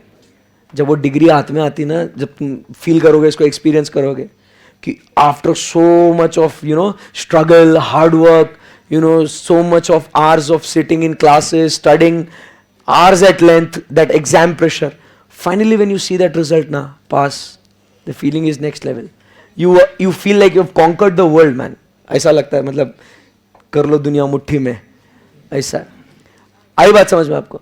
तो अपने को निकालना कोई ऐसे छोटी मोटी बात नहीं है रे. कौन है अपन? Chartered accountant. But section 140 sub section 1 बोलता है निकाल सकते हैं. तो कैसा? ऐसे निकल, ऐसा नहीं होगा, ऐसा नहीं होगा. तो पहले ये मस्ती किसको सूझेगी? बोर्ड ऑफ डायरेक्टर्स को. कंपनी मतलब किसको सूझेगी? Board of directors. तो कंपनी के जो बोर्ड ऑफ डायरेक्टर्स होंगे ना, क्योंकि ऑब्वियसली वो लोग कनेक्टेड होंगे ना इससे, सो बोर्ड ऑफ डायरेक्टर्स को ये मस्ती सूझेगी कि चलो चलो ऑडिटर को निकालते, चल चल चल. So board of directors, so what they will do, the board of directors they will pass a resolution. The board of directors, they will do what? Pass a resolution कि हमको ऑडिटर को निकालना क्या करके। पर भाई बोर्ड को इज्जत कौन देगा? हम कौन है? चार्टर्ड। हमको अपॉइंट किसने किया है? मेंबर्स ने। तुम समझो ना बात को, हम है कौन? Chartered accountants. हमको अपॉइंट किसने किया? मेंबर्स ने। अरे बोर्ड के बोलने से क्या होता? बराबर कि नहीं? बोर्ड के बोलने से क्या होता? कुछ नहीं होता सर। सो बोलते नहीं नहीं, इसको वजन नहीं है, तो इसको वजन अगर देना है तो क्या करना पड़ेगा? तो they will do what? Inform central government.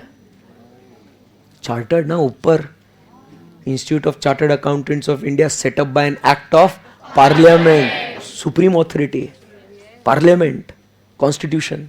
तो इन्फॉर्म सेंट्रल गवर्नमेंट, सीधा सेंट्रल गवर्नमेंट को इन्फॉर्म करो। Inform number, in form number बता सकते हो? ADT2 कि हम दूसरे ऑडिटर को अपॉइंट करना चाहते हैं, इसे नहीं। बोला था ना इसके लिए, हम इसको हटाना चाहते हैं और किसी दूसरे को लेके आना चाहते हैं, इसके लिए फॉर्म नंबर ADT2। बराबर। विद इन, बोलो बोर्ड ऑफ डायरेक्टर्स, खत्म हो गई बात। Within 30 days from the date of passing of resolution.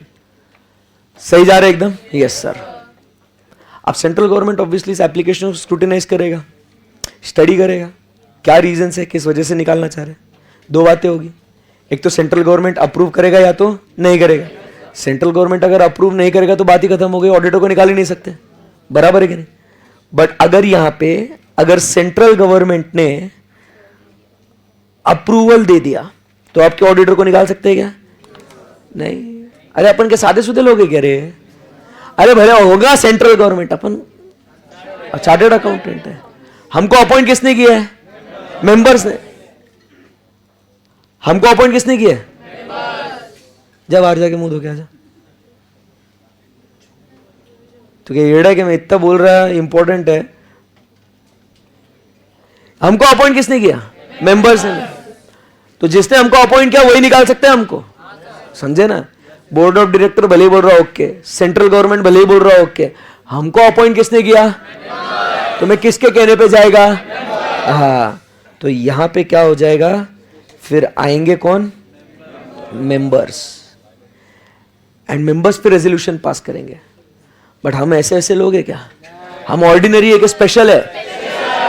हम ऑर्डिनरी है कि स्पेशल है?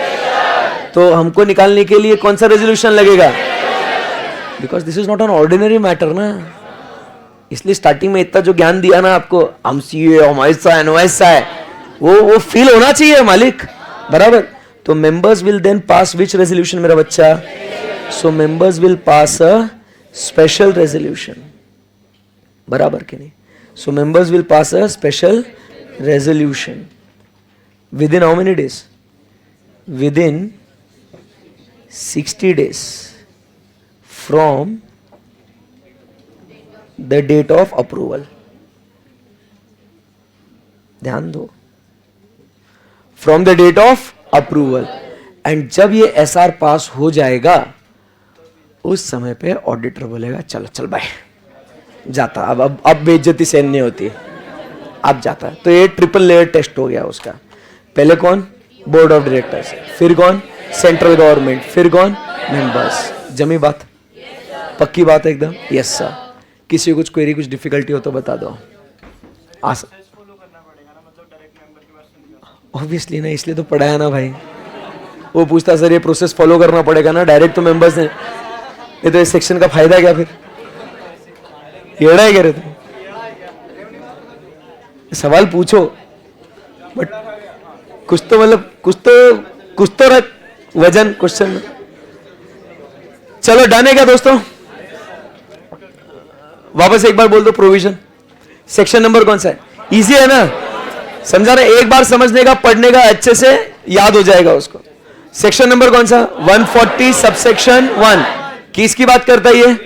Removal of auditor before expiry of his term. सही बात है एकदम? Yes sir. सो क्या कहता है यहां पे? सबसे पहले first, board of directors will pass a resolution. ए बोलो ना मेरे माई बाप, board of directors will pass a resolution, inform it to central government. अरे पहले इन्फॉर्म तो बताओ किसको करेंगे? सेंट्रल गवर्नमेंट में. Inform number with in how many days? Central government ने क्या देगा? अप्रूवल. अप्रूवल दिया तो कौन आएगा? मेंबर्स क्या करेंगे? With in how many days? From the date of auditor stands to be removed. सही है. इतना ये 2 पॉइंट लिखो, फिर हम लोग अगले सेक्शन पे पढ़ेंगे.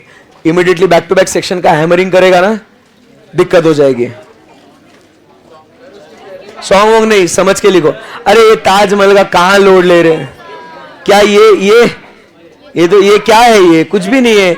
ये मत लोड लो रहे हैं. और सॉन्ग वोंग मत जिद करना, अभी मत करना. सेक्शन समझ में आया ना? नहीं मत करो. नींद आई तो सो जाओ. नुकसान आपका है, मैं कुछ नहीं कर सकता. ये जो आपको समझा है ना, अच्छे समझ के लिखो उसको. नहीं, पहले लिखना भाई. विनीत की अभी नींद खुल गई. तुझे कैसे पता?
चलो over guys.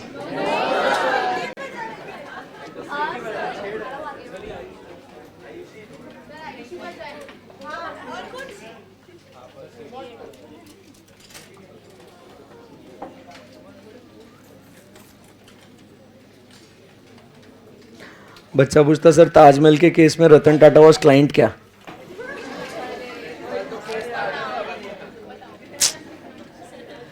Sir answer our queries please. Okay.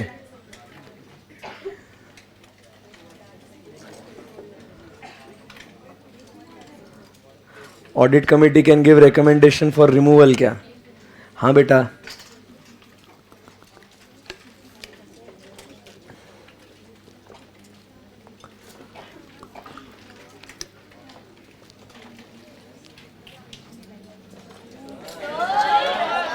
अभी तक इतना ही हुआ लिख के. कितना टाइम पास करोगे?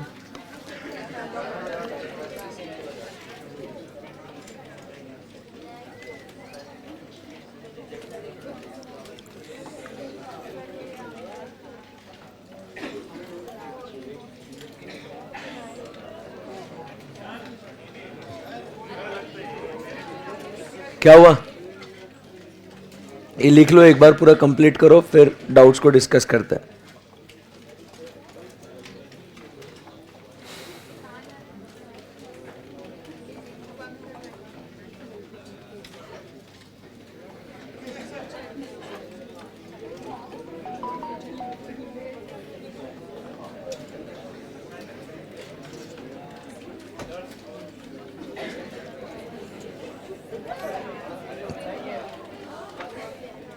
बस हो गया, इससे ज्यादा नहीं लिख सकते आप.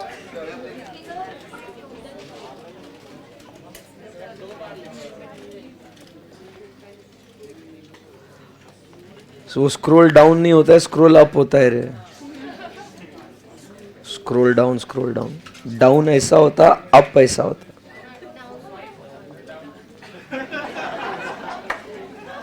लिखो जल्दी.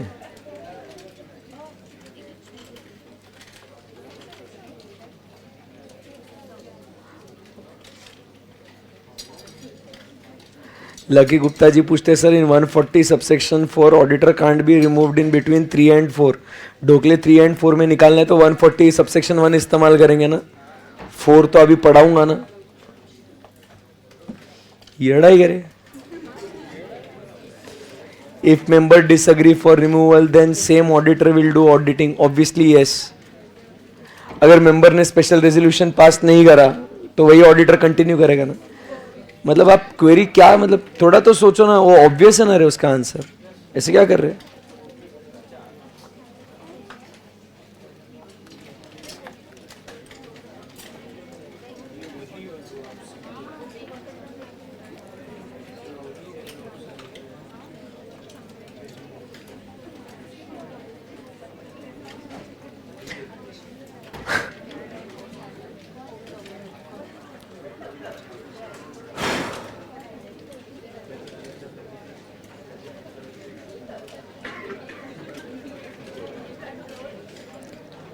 चलो लास्ट 30 seconds, हरी अप.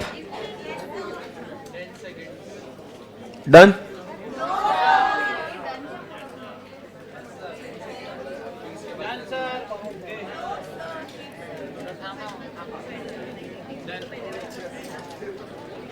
चलो आगे बढ़ते हैं क्योंकि उसके बाद और सेक्शंस पढ़ने हैं अपने को इसके बाद, है ना. हाँ जी बेटा विनीत, थोड़ा लॉजिक सवाल पूछना, सोच समझ के पहले बोलना कि तू क्या बोल रहा करके, है ना. सिर्फ बोलने के लिए नहीं बोलना. खड़ा हो. ये सब लोग चुप बैठो ना प्लीज. फिर से बोल.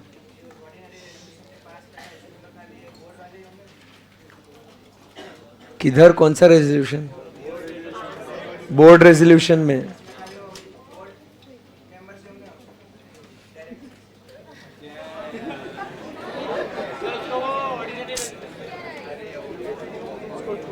अगर board of director resolution pass करे तो बोर्ड वाले मेंबर ही होंगे, बोर्ड ऑफ डायरेक्टर्स ही होंगे ना यार. हाँ क्या, कौन सा बोर्ड मीटिंग और ऑर्डिनरी रेजोल्यूशन. तो भाई बाद में पूछ, कोई मतलब बाद में पूछ, इतना कोई ऐसा भारी नहीं है, कुछ बाद में पूछ. उधर एक दीदी थी. हाँ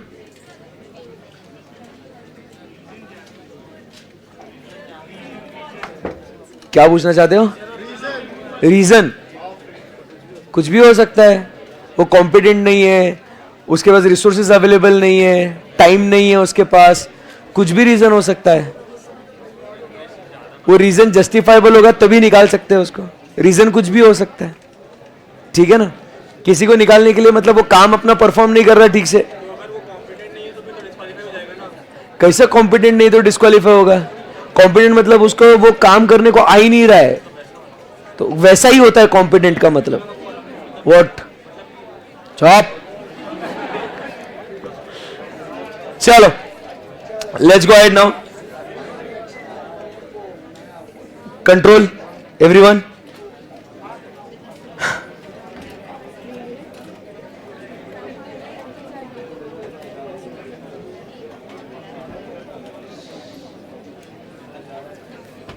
So now we are moving on to the next section, that is section number 140 subsection 4. 140 subsection 4 की बात कर रहे हैं. सम्यक सामने देखो. 140 subsection 4 बात करता है about appointment of auditor other than retiring auditor. रख दे साइड में उसको.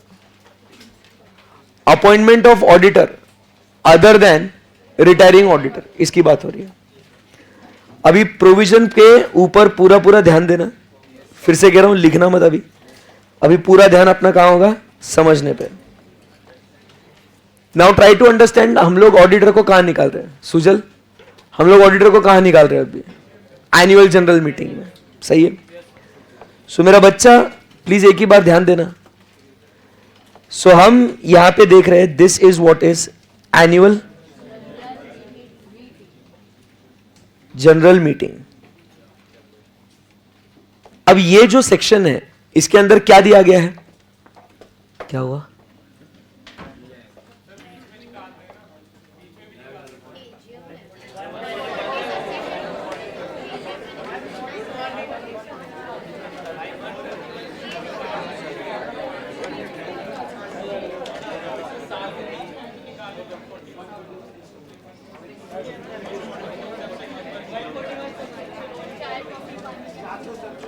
ऐसे लोग चुप बैठो एकदम, भाई को सुनो क्या बोल रहा हूं।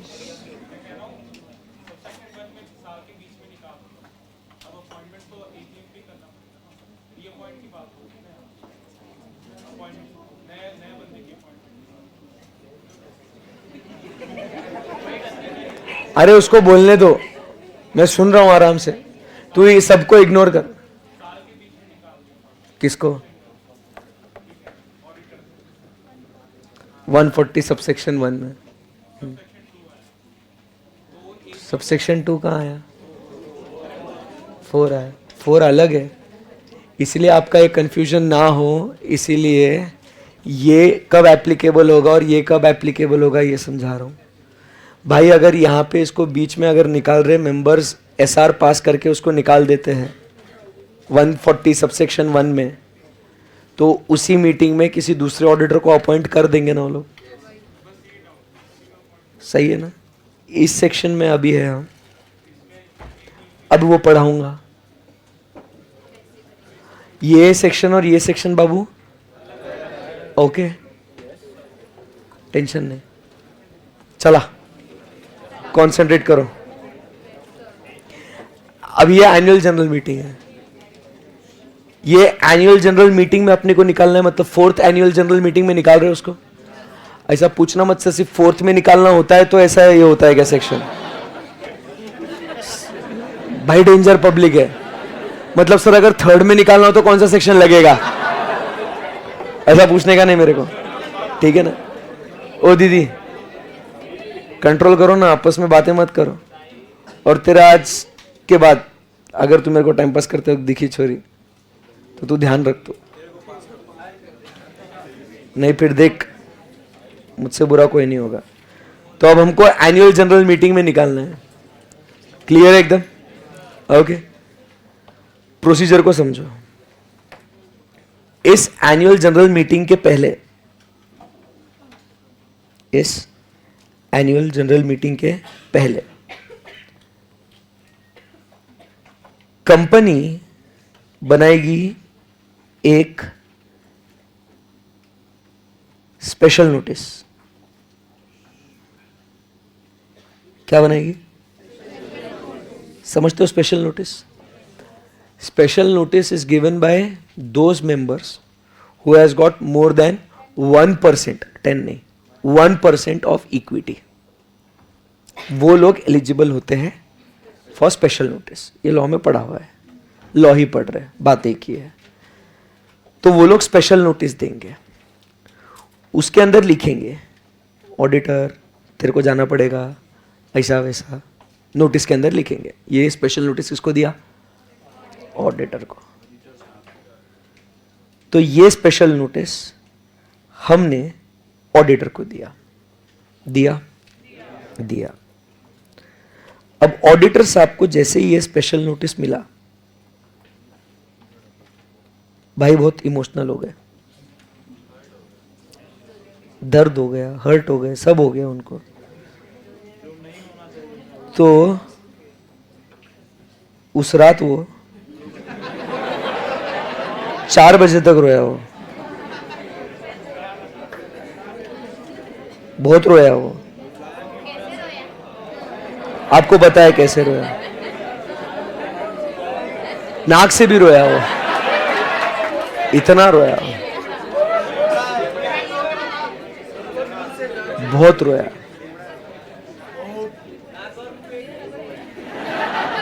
क्या हुआ?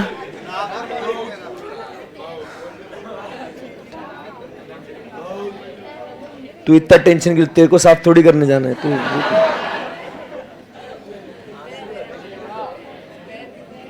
फिर वो सोया।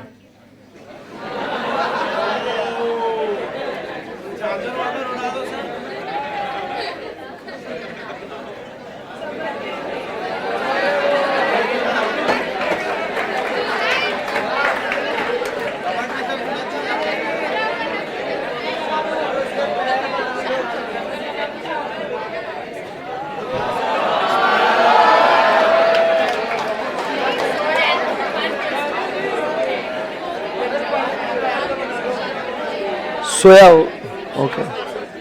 ये एग्जाम में लिखना नहीं है, वो रोया सोया आपने ले। नहीं तो बच्चा लगा अच्छा प्रोविजन में ऐसा लिखा है क्या कि कंपलसरी रोना पड़ेगा फिर सोना पड़ेगा। ये तो बस अपन ऐसे। सो ऑडिटर को स्पेशल नोटिस मिला, सुन रहे ना बात को? ऑडिटर साहब को स्पेशल नोटिस मिला। फिर ऑडिटर साहब रोए, सोए। फिर वो रात में सोते सोते सपना नहीं, बहुत सारे ऐसे ख्याल आते ना रात को, भगवान मेरे साथ ही ऐसा क्यों हुआ, मैंने क्या बिगाड़ा। या तो कभी कभी मतलब ऐसे सोने का वक्त आता है बट फिर अचानक से अबे यार ये हो सकता था, ये कर सकता था। ऐसे ऐसा होता है आपके साथ? ऐसे मतलब कभी कभी मान लो आपका किसी के साथ झगड़ा हुआ, उस समय पे आपने कुछ बोला नहीं, रात में सो रहे थे, अबे यार ऐसा बोलना चाहिए था यार उसको यार, तो भारी होता था। ये बोलता तो ऐसा होता। या कुछ आपका एकदम सडनली यू रिमेंबर कि लाइक अरे ये काम पेंडिंग है यार, या मतलब बहुत कुछ चीजें रात में सोते वक्त ख्याल आते हैं। तो ऑडिटर साहब को भी ख्याल आया। तो ऑडिटर साहब उठे और एकदम जोश में आया। हाथों में डिफरेंस देखना, पहले उदास थे फिर अब चार्ज अप हो गए वो बराबर। तो ये जो ऑडिटर साहब है ना, आप समझिए बात को, ये ऑडिटर साहब वापस उठे और उनको ख्याल आया साला ऐसे कैसे निकाल सकते मेरे को, मैं कौन है, मैं चार्टर्ड अकाउंटेंट। तो ऑडिटर साहब यहां पे उसे क्यों नहीं निकालना, उसका वो एक क्या करेंगे, और एक खत लिखेंगे। इसको कहते हैं हम लोग, auditor will give what is representation. ये कलर नहीं दिख रहा आपको? कोई बात नहीं, विल चेंज इट। अरे अपने पास बहुत कलर है, मैं बहुत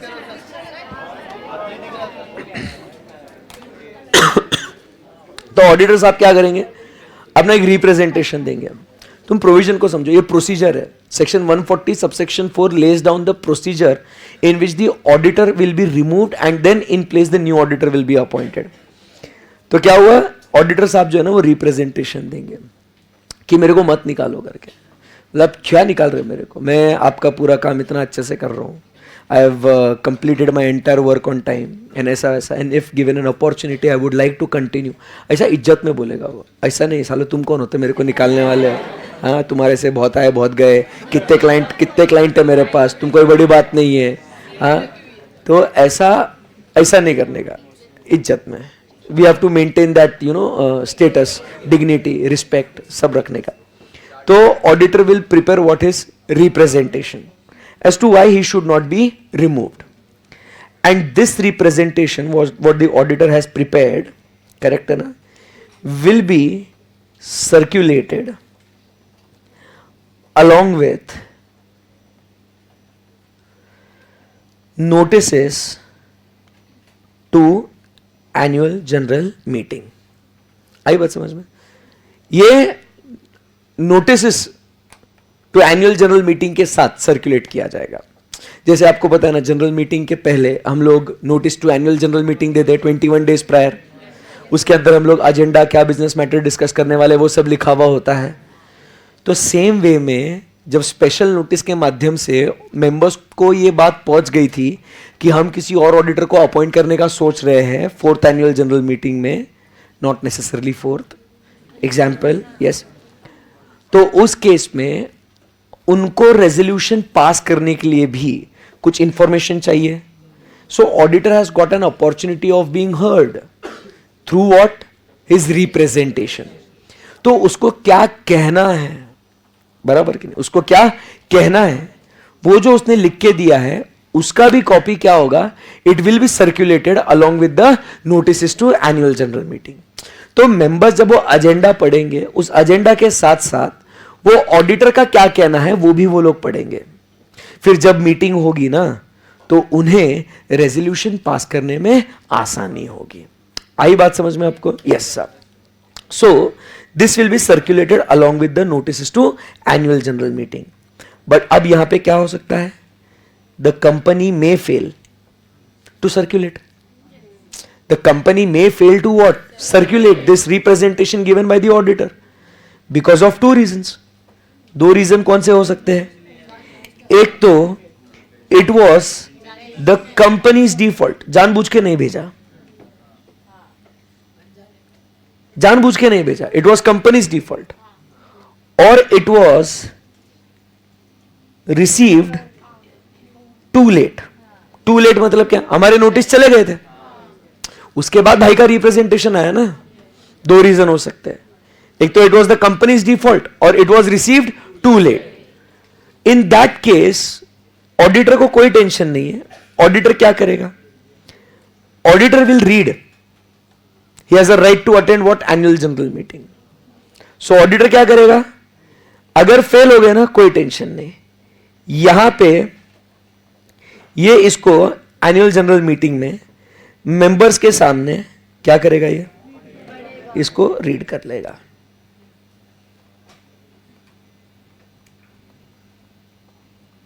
आई बात समझ में? तो ये ऑडिटर साहब जो है, ये ऑडिटर साहब अगर फेल हो गई ना कंपनी तो ये रीड कर सकता है. रीड करेगा, या तो मेंबर्स को वो बात पहुंच जाएगी, समझ में आ जाएगी. यहां तक क्लियर एकदम कहानी. अब फिर ये पूरा समझ में आने के बाद members will now pass a resolution कि उसको रखने का या नहीं रखने का. अगर मेंबर डिसाइड करते हैं कि भाई इसको नहीं रखने का, members are passing, Satakshi, members are passing a special resolution specifically stating that this retiring auditor shall not be reappointed. What are the points? I keep each and every doubt in mind. So try to understand. वहां पे हमने पढ़ा था कि when can the retiring auditor be reappointed? He is not disqualified. He is not given a notice in writing about his unwillingness. And number 3, the company has not passed a special resolution expressly stating that the retiring auditor shall not be reappointed. समझे बात को? Yes sir. तो इसमें हम बोलेंगे इस auditor को, भाई सुन लिया तेरा रिप्रेजेंटेशन, अब हमको तुझे अपॉइंट नहीं करना है, we are passing a resolution. Okay, वो बोलेगा ओके चलो बाय, ठीक है ना, 4th AGM में खत्म हो गया. उसी मीटिंग में फिर 139 एनुअल जनरल मीटिंग है, 139(1) रेजोल्यूशन पास करके दूसरे ऑडिटर को अपॉइंट करेंगे. समझा बात? कोई क्वेरी, कुछ डिफिकल्टी? No sir. तो ये प्रोसीजर इतना सिंपल है, समझेगा? इंपॉर्टेंट क्या है, प्रोसीजर्स आर वेरी सिंपल. हमें क्या चैलेंज है कि कब कौन सा सेक्शन कैसे एप्लीकेबल होगा, that we need to understand. Clear एकदम बात? Yes sir. इसमें थोड़ी सी और बातें हैं कि अगर फेल हो गया तो आरओसी को इंटीमेट करना है एंड उसने नीडलेस पब्लिसिटी नहीं करना है. वो रीड करते करते समझाऊंगा, ठीक है? सेक्शन को रीड कर ले अभी, फिर उसके बाद पूरा रीड करके ये इतना पार्ट आपको लिखना है, फिर अगले सेक्शन के पास चलेंगे, ठीक है? रेडी? Yes sir. चलो okay, now we are reading section number 140 subsection 1. देखो अभी अपन ने जितना सिंप्लीफाइड तरीके से पढ़ा है ना, दीदी उठ जाओ, हाँ, हम लोग ने जितना सिंपली पढ़ा है उसको, तो अभी आप देखोगे बेट एक्ट में कैसे सेक्शन दिया और अपन कितना बढ़िया पढ़ रहे हैं उसको, समझेगा आपको. The auditor appointed under 139 may be removed from his office before expiry of his term only. अब देखो कैसे दिया है, only by a special resolution of the company, but after obtaining previous approval of central government. समझा? तो हमने बराबर किया ना, स्पेशल रेजोल्यूशन, बट उसके पहले गवर्नमेंट का अप्रूवल. बट गवर्नमेंट का अप्रूवल के पहले क्या लिखा है? Application to the central government for removal shall be made within 30 days by the resolution passed by the board in form number 82 with prescribed fees. तो उन्होंने कैसे दिया और अपन ने कैसे पढ़ा, समझाएगा आपको. तो उन्होंने पहले बोला स्पेशल रेजोल्यूशन के माध्यम से निकाल सकते हैं उसको. उस स्पेशल रेजोल्यूशन के लिए पहले सेंट्रल गवर्नमेंट का अप्रूवल होना चाहिए. बट सेंट्रल गवर्नमेंट के अप्रूवल के लिए पहले क्या करना पड़ेगा? बोर्ड ने रेजोल्यूशन पास करके एडीटी 2 में सेंट्रल गवर्नमेंट को इन्फॉर्म करना पड़ेगा. हमने क्या पढ़ा? Board of directors pass a resolution, inform central government with in 30 days in form number ADT 2. Approval मिला तो फिर क्या हो जाएगा? Members will pass a special resolution. Easy है एकदम. The company shall hold general meeting within 60 days of the receipt of approval of the central government and pass which resolution? Special resolution. खत्म हो गई बात? Yes sir, 60 days.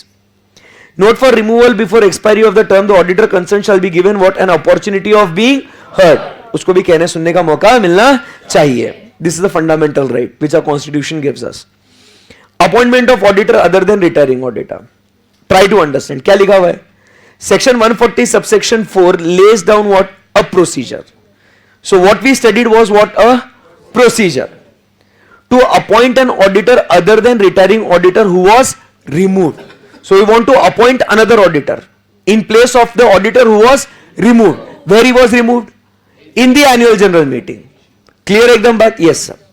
So उसके लिए क्या हुआ? Special notice shall be required for a resolution appointing as auditor a person other than retiring auditor, or providing expressly that the retiring auditor shall not be reappointed. इसी के लिए तो ये काम चल रहा था. इसमें क्या लिखा हुआ है ध्यान से सुनना. Except where the retiring auditor has completed a consecutive tenure of 5 years or as the case may be 10 years provided under 139 subsection 2. मतलब जैसे मैंने क्या बोला, अगर उस कंपनी को 139 subsection 2 एप्लीकेबल है और उसका 1 term of 5 consecutive years मतलब 6th AGM में उसका टर्म खत्म हो गया, तो ऑब्वियस सी बात है ना, अब उसको रीअपॉइंट कर ही नहीं सकते. तो उसको वो स्पेशल नोटिस देना, उससे रिप्रेजेंटेशन लेना, वो मगजमारी करने की जरूरत ही नहीं है, क्योंकि as it is he can not be reappointed. अरे तो उसके लिए प्रोसीजर फॉलो करने की जरूरत नहीं है ना. अरे बोलो ना कुछ. Then send a copy of notice. मुझे एक बात बताओ, इस केस में प्रोसीजर फॉलो करेंगे क्या? 139 सबसेक्शन 2 कंपनी को एप्लीकेबल नहीं है. मिस्टर ब्लू यहां पे ऑडिटर है. 6th AGM में उनका 1 टर्म 5 कंसेक्यूटिव ईयर्स खत्म हो गया. 6th AGM में ब्लू के जगह हमें अपॉइंट करना है रेड को, तो फिर भी क्या ब्लू के लिए ये प्रोसीजर फॉलो करनी पड़ेगी क्या? करनी पड़ेगी, करनी पड़ेगी, क्योंकि 139(2) एप्लीकेबल नहीं है. So he is still eligible for reappointment, but we are appointing another auditor other than retiring auditor. नहीं समझे? वापस एक बार. 6th AGM में ब्लू क्या हो गया? रिटायर हो गया. कंपनी को 139 सबसेक्शन 2 एप्लीकेबल नहीं है, तो is blue still eligible for reappointment? But do we want to appoint another auditor in place of retiring auditor? अरे बोलो. तो क्या ये प्रोसीजर फॉलो करना पड़ेगा? Yes sir. बट अगर 139(2) एप्लीकेबल होता तो करने की जरूरत नहीं होती, क्योंकि भाई प्रोसीजर फॉलो करके भी तेरे को रीअपॉइंट नहीं कर सकते, तो भाई टू फॉलो द प्रोसीजर. समझे बात को? Send a copy of notice to the retiring auditor.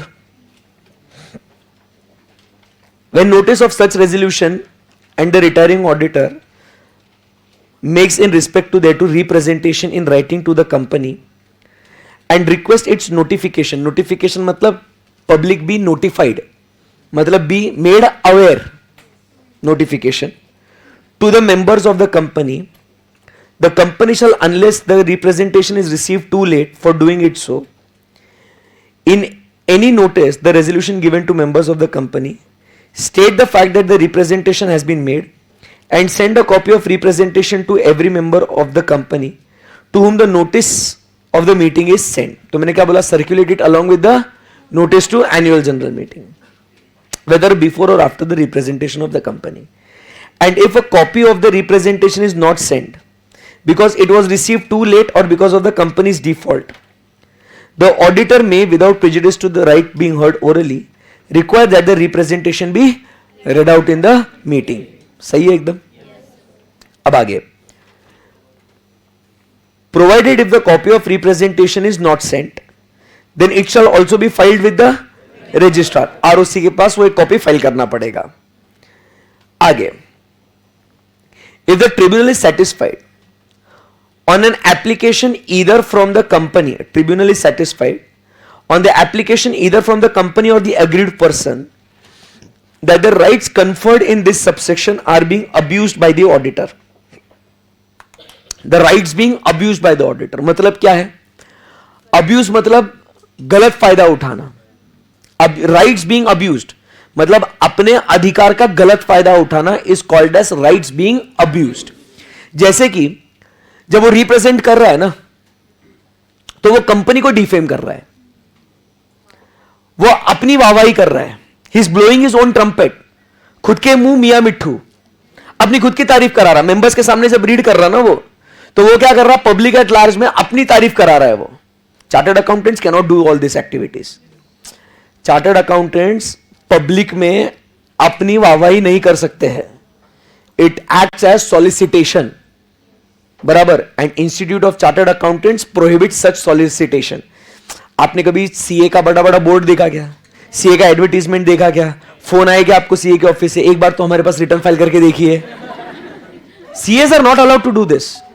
And public at large members के सामने तुम अपनी तारीफ करोगे, बराबर के नहीं. So this is a professional misconduct. आई बात समझ में? तो ऐसे केस में अगर दिखता है कि उस रिप्रेजेंटेशन के माध्यम से auditor is abusing the right, बराबर, which is conferred to him, which is given to him by से डूइंग नीडलेस पब्लिसिटी, बराबर, और defaming the company, blowing his own trumpet, right. तो इन दैट केस क्या बोल रहा है? The copy of representation may not be sent and the representation need not be read out in the meeting. बंद करो ये सब तमाशा. अगर कोई नोटिस पढ़ के ऐसा लग रहा ना, कंपनी के डायरेक्टर्स को लग रहा, क्या पूरे कंपनी को लग रहा है कि ऑडिटर गलत बोल रहा है, वो ट्रिब्यूनल के पास जाएगा. पहले ट्रिब्यूनल अगर सेटिस्फाइड है तो ट्रिब्यूनल बोलेगी बंद करो, मत भेजो इसको, तमाशा बंद करो. ये आई बात समझ में? ये दो पॉइंट्स बहुत इंपॉर्टेंट है. 140 subsection 4 is over. Ceiling on number of audits we have already discussed. ये आप क्या करोगे? इसको होमवर्क के लिए रीड करेंगे. इसको डन है? Yes sir. इसको नोट करो. एग्जाम में लिख के मत आना वो रोया सोया, ठीक है ना? ये बस अपने मस्ती मजाक के लिए वो.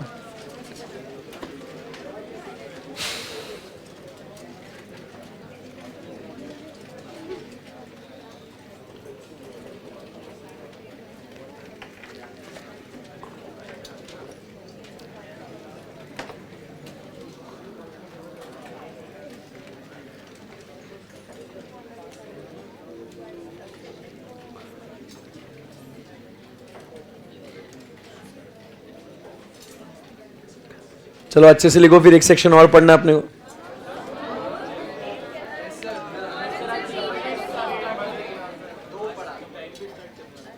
भूला गया सर ने? कौन? मैं तो हमेशा रोज टाइम पे छोड़ता, ठीक है ना? मेरे पे तो इल्जाम लगाना ही मत तो, ठीक है ना? अग्रीड टाइम 2:15 था, 2-5 मिनट यहाँ वहाँ चलता है, ठीक है ना? तो तू मेरे ऊपर तो बात इल्जाम लगाने का नहीं. चल बेटा दीपक लिख बेटा. हाँ बेटा, ये थोड़ा प्रोविजन अच्छे से समझ के लिखना है ना, इसके लिए, बाकी कुछ नहीं. नहीं तो क्या हो जाएगा, दिमाग में गाना ही चलते रहेगा. एक बार ये आपने समझ के अच्छे से देख के लिख लिया ना, तो स्टोर हो जाएगा वो दिमाग में. बस बेटा कितना रुलाएगी उसको, मान नहीं रही है वो.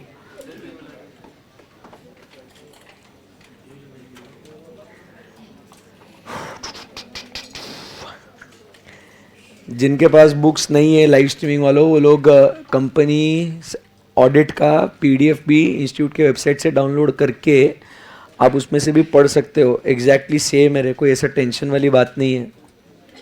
कहाँ लोड लेते हैं?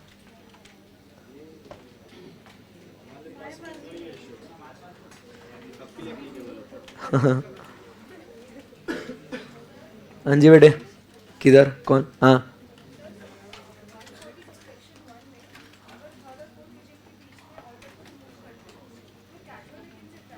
ना बेटा, कैजुअल वैकेंसी किस वजह से होता है? Resignation, death, dissolution, disqualification. Is it casual vacancy? Removal doesn't stand for casual vacancy. तो उस केस में जब वो उसको निकाले ना, मेंबर्स मिले ना, जनरल मीटिंग करे ना मेंबर्स ने, उसी मीटिंग में उसको अपॉइंट करेंगे उसको।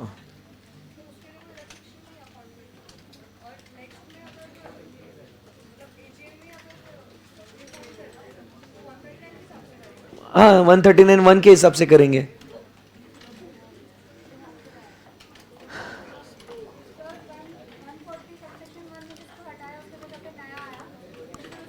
नेक्स्ट एजीएम तक, नेक्स्ट एजीएम तक रहेगा। फिर नेक्स्ट एजीएम में वापस से 139(1) एक्टिवेट करेंगे और फिर वो 6th एजीएम तक रहेगा उसके।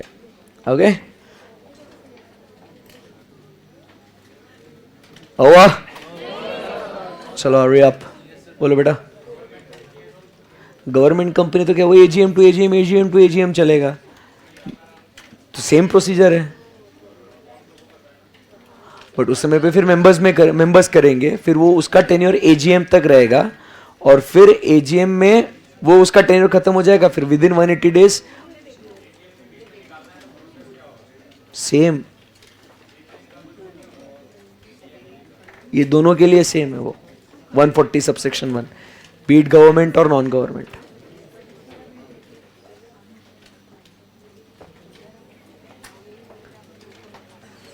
चलो हरी अब, जानबूझ के स्लो मत लिखो।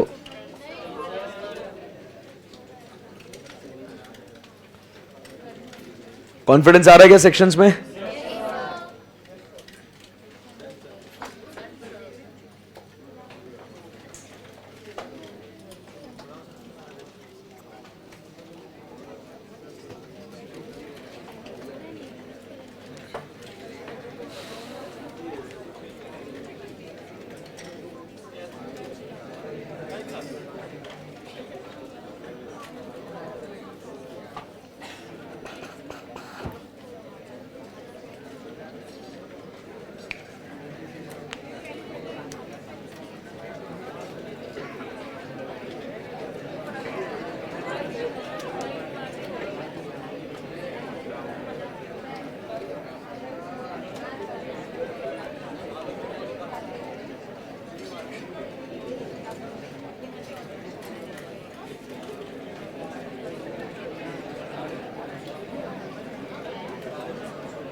चलो shall we go ahead now.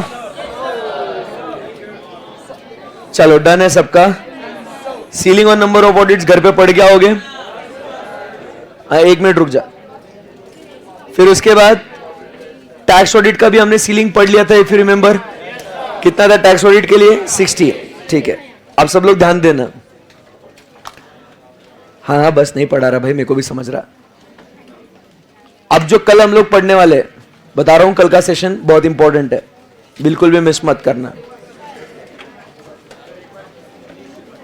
मैं कुछ बोल रहा हूं और अगर आप आपकी अभी बैग्स अगर वाइंड अप कर रहे हो तो फिर याद रखना मुझसे बुरा कोई नहीं होगा। फिर ऐसा डिसरिस्पेक्ट मत करो ऐसा, ठीक है ना। जब मैं कुछ बोल रहा हूं तो I expect that you should listen to me what I am saying. कल का जो टॉपिक ऑफ डिस्कशन है, कल हम लोग आएंगे और स्ट्रेट वे इसको स्टार्ट करने वाले हैं। कल रिवीजन नहीं करने वाले, कल रिवीजन एंड में करेंगे। कल पहले हम लोग आते से ही ये टॉपिक स्टार्ट करने वाले, तो मिस मत करना। बहुत ज्यादा थ्योरी है, बहुत ज्यादा कॉन्सेप्ट है इसके अंदर। प्रोसीजरल पार्ट खत्म हो गया, जो सेक्शंस में था दैट वाज प्रोसीजर। अब हम लोग को इसके पावर्स, राइट्स दिख रहा है आपको? ये इसके ड्यूटीज, ये इतना टेक्स्ट है, दिख रहा है क्या आपको? सो कल हम लोग को लगभग, मतलब समझ लो 5 से 6 पन्ने हम लोग को पढ़ने हैं। आज तक हम लोग से 2-2 पेजेस पढ़ते थे, अब वो प्रोसीजर पार्ट था, इसको आपको आराम से समझना था. कल कॉन्सेप्ट है, कल बहुत ज्यादा बोलूंगा भी और बहुत ज्यादा टॉपिक कवर भी होगा. तो कल का लेक्चर पावर्स और ड्यूटीज इसके ऊपर डेडिकेटेड रहेगा. और ड्यूटीज की अगर बात करेंगे ना तो बहुत लंबा ड्यूटीज है वो, 8 से 9 पॉइंट है ड्यूटी के. उसके अंदर और सब पॉइंट्स है जिसके अंदर कारो वगैरह भी आता है, सुना होगा कभी कुछ. कारो, कार्गो नहीं, Caro, CARO. So it's very important. सो कल से कंपनी ऑडिट का और एक नेक्स्ट लेवल टॉपिक शुरू होने वाला है. उसमें और मजा आएगा, no doubt, but you have to make sure that you are attending tomorrow as well. Okay, yes. So thank you very much. Have a great great great day ahead. Thank you, bye bye, take care. Bye तो बोलो अभी कम से कम. चलो.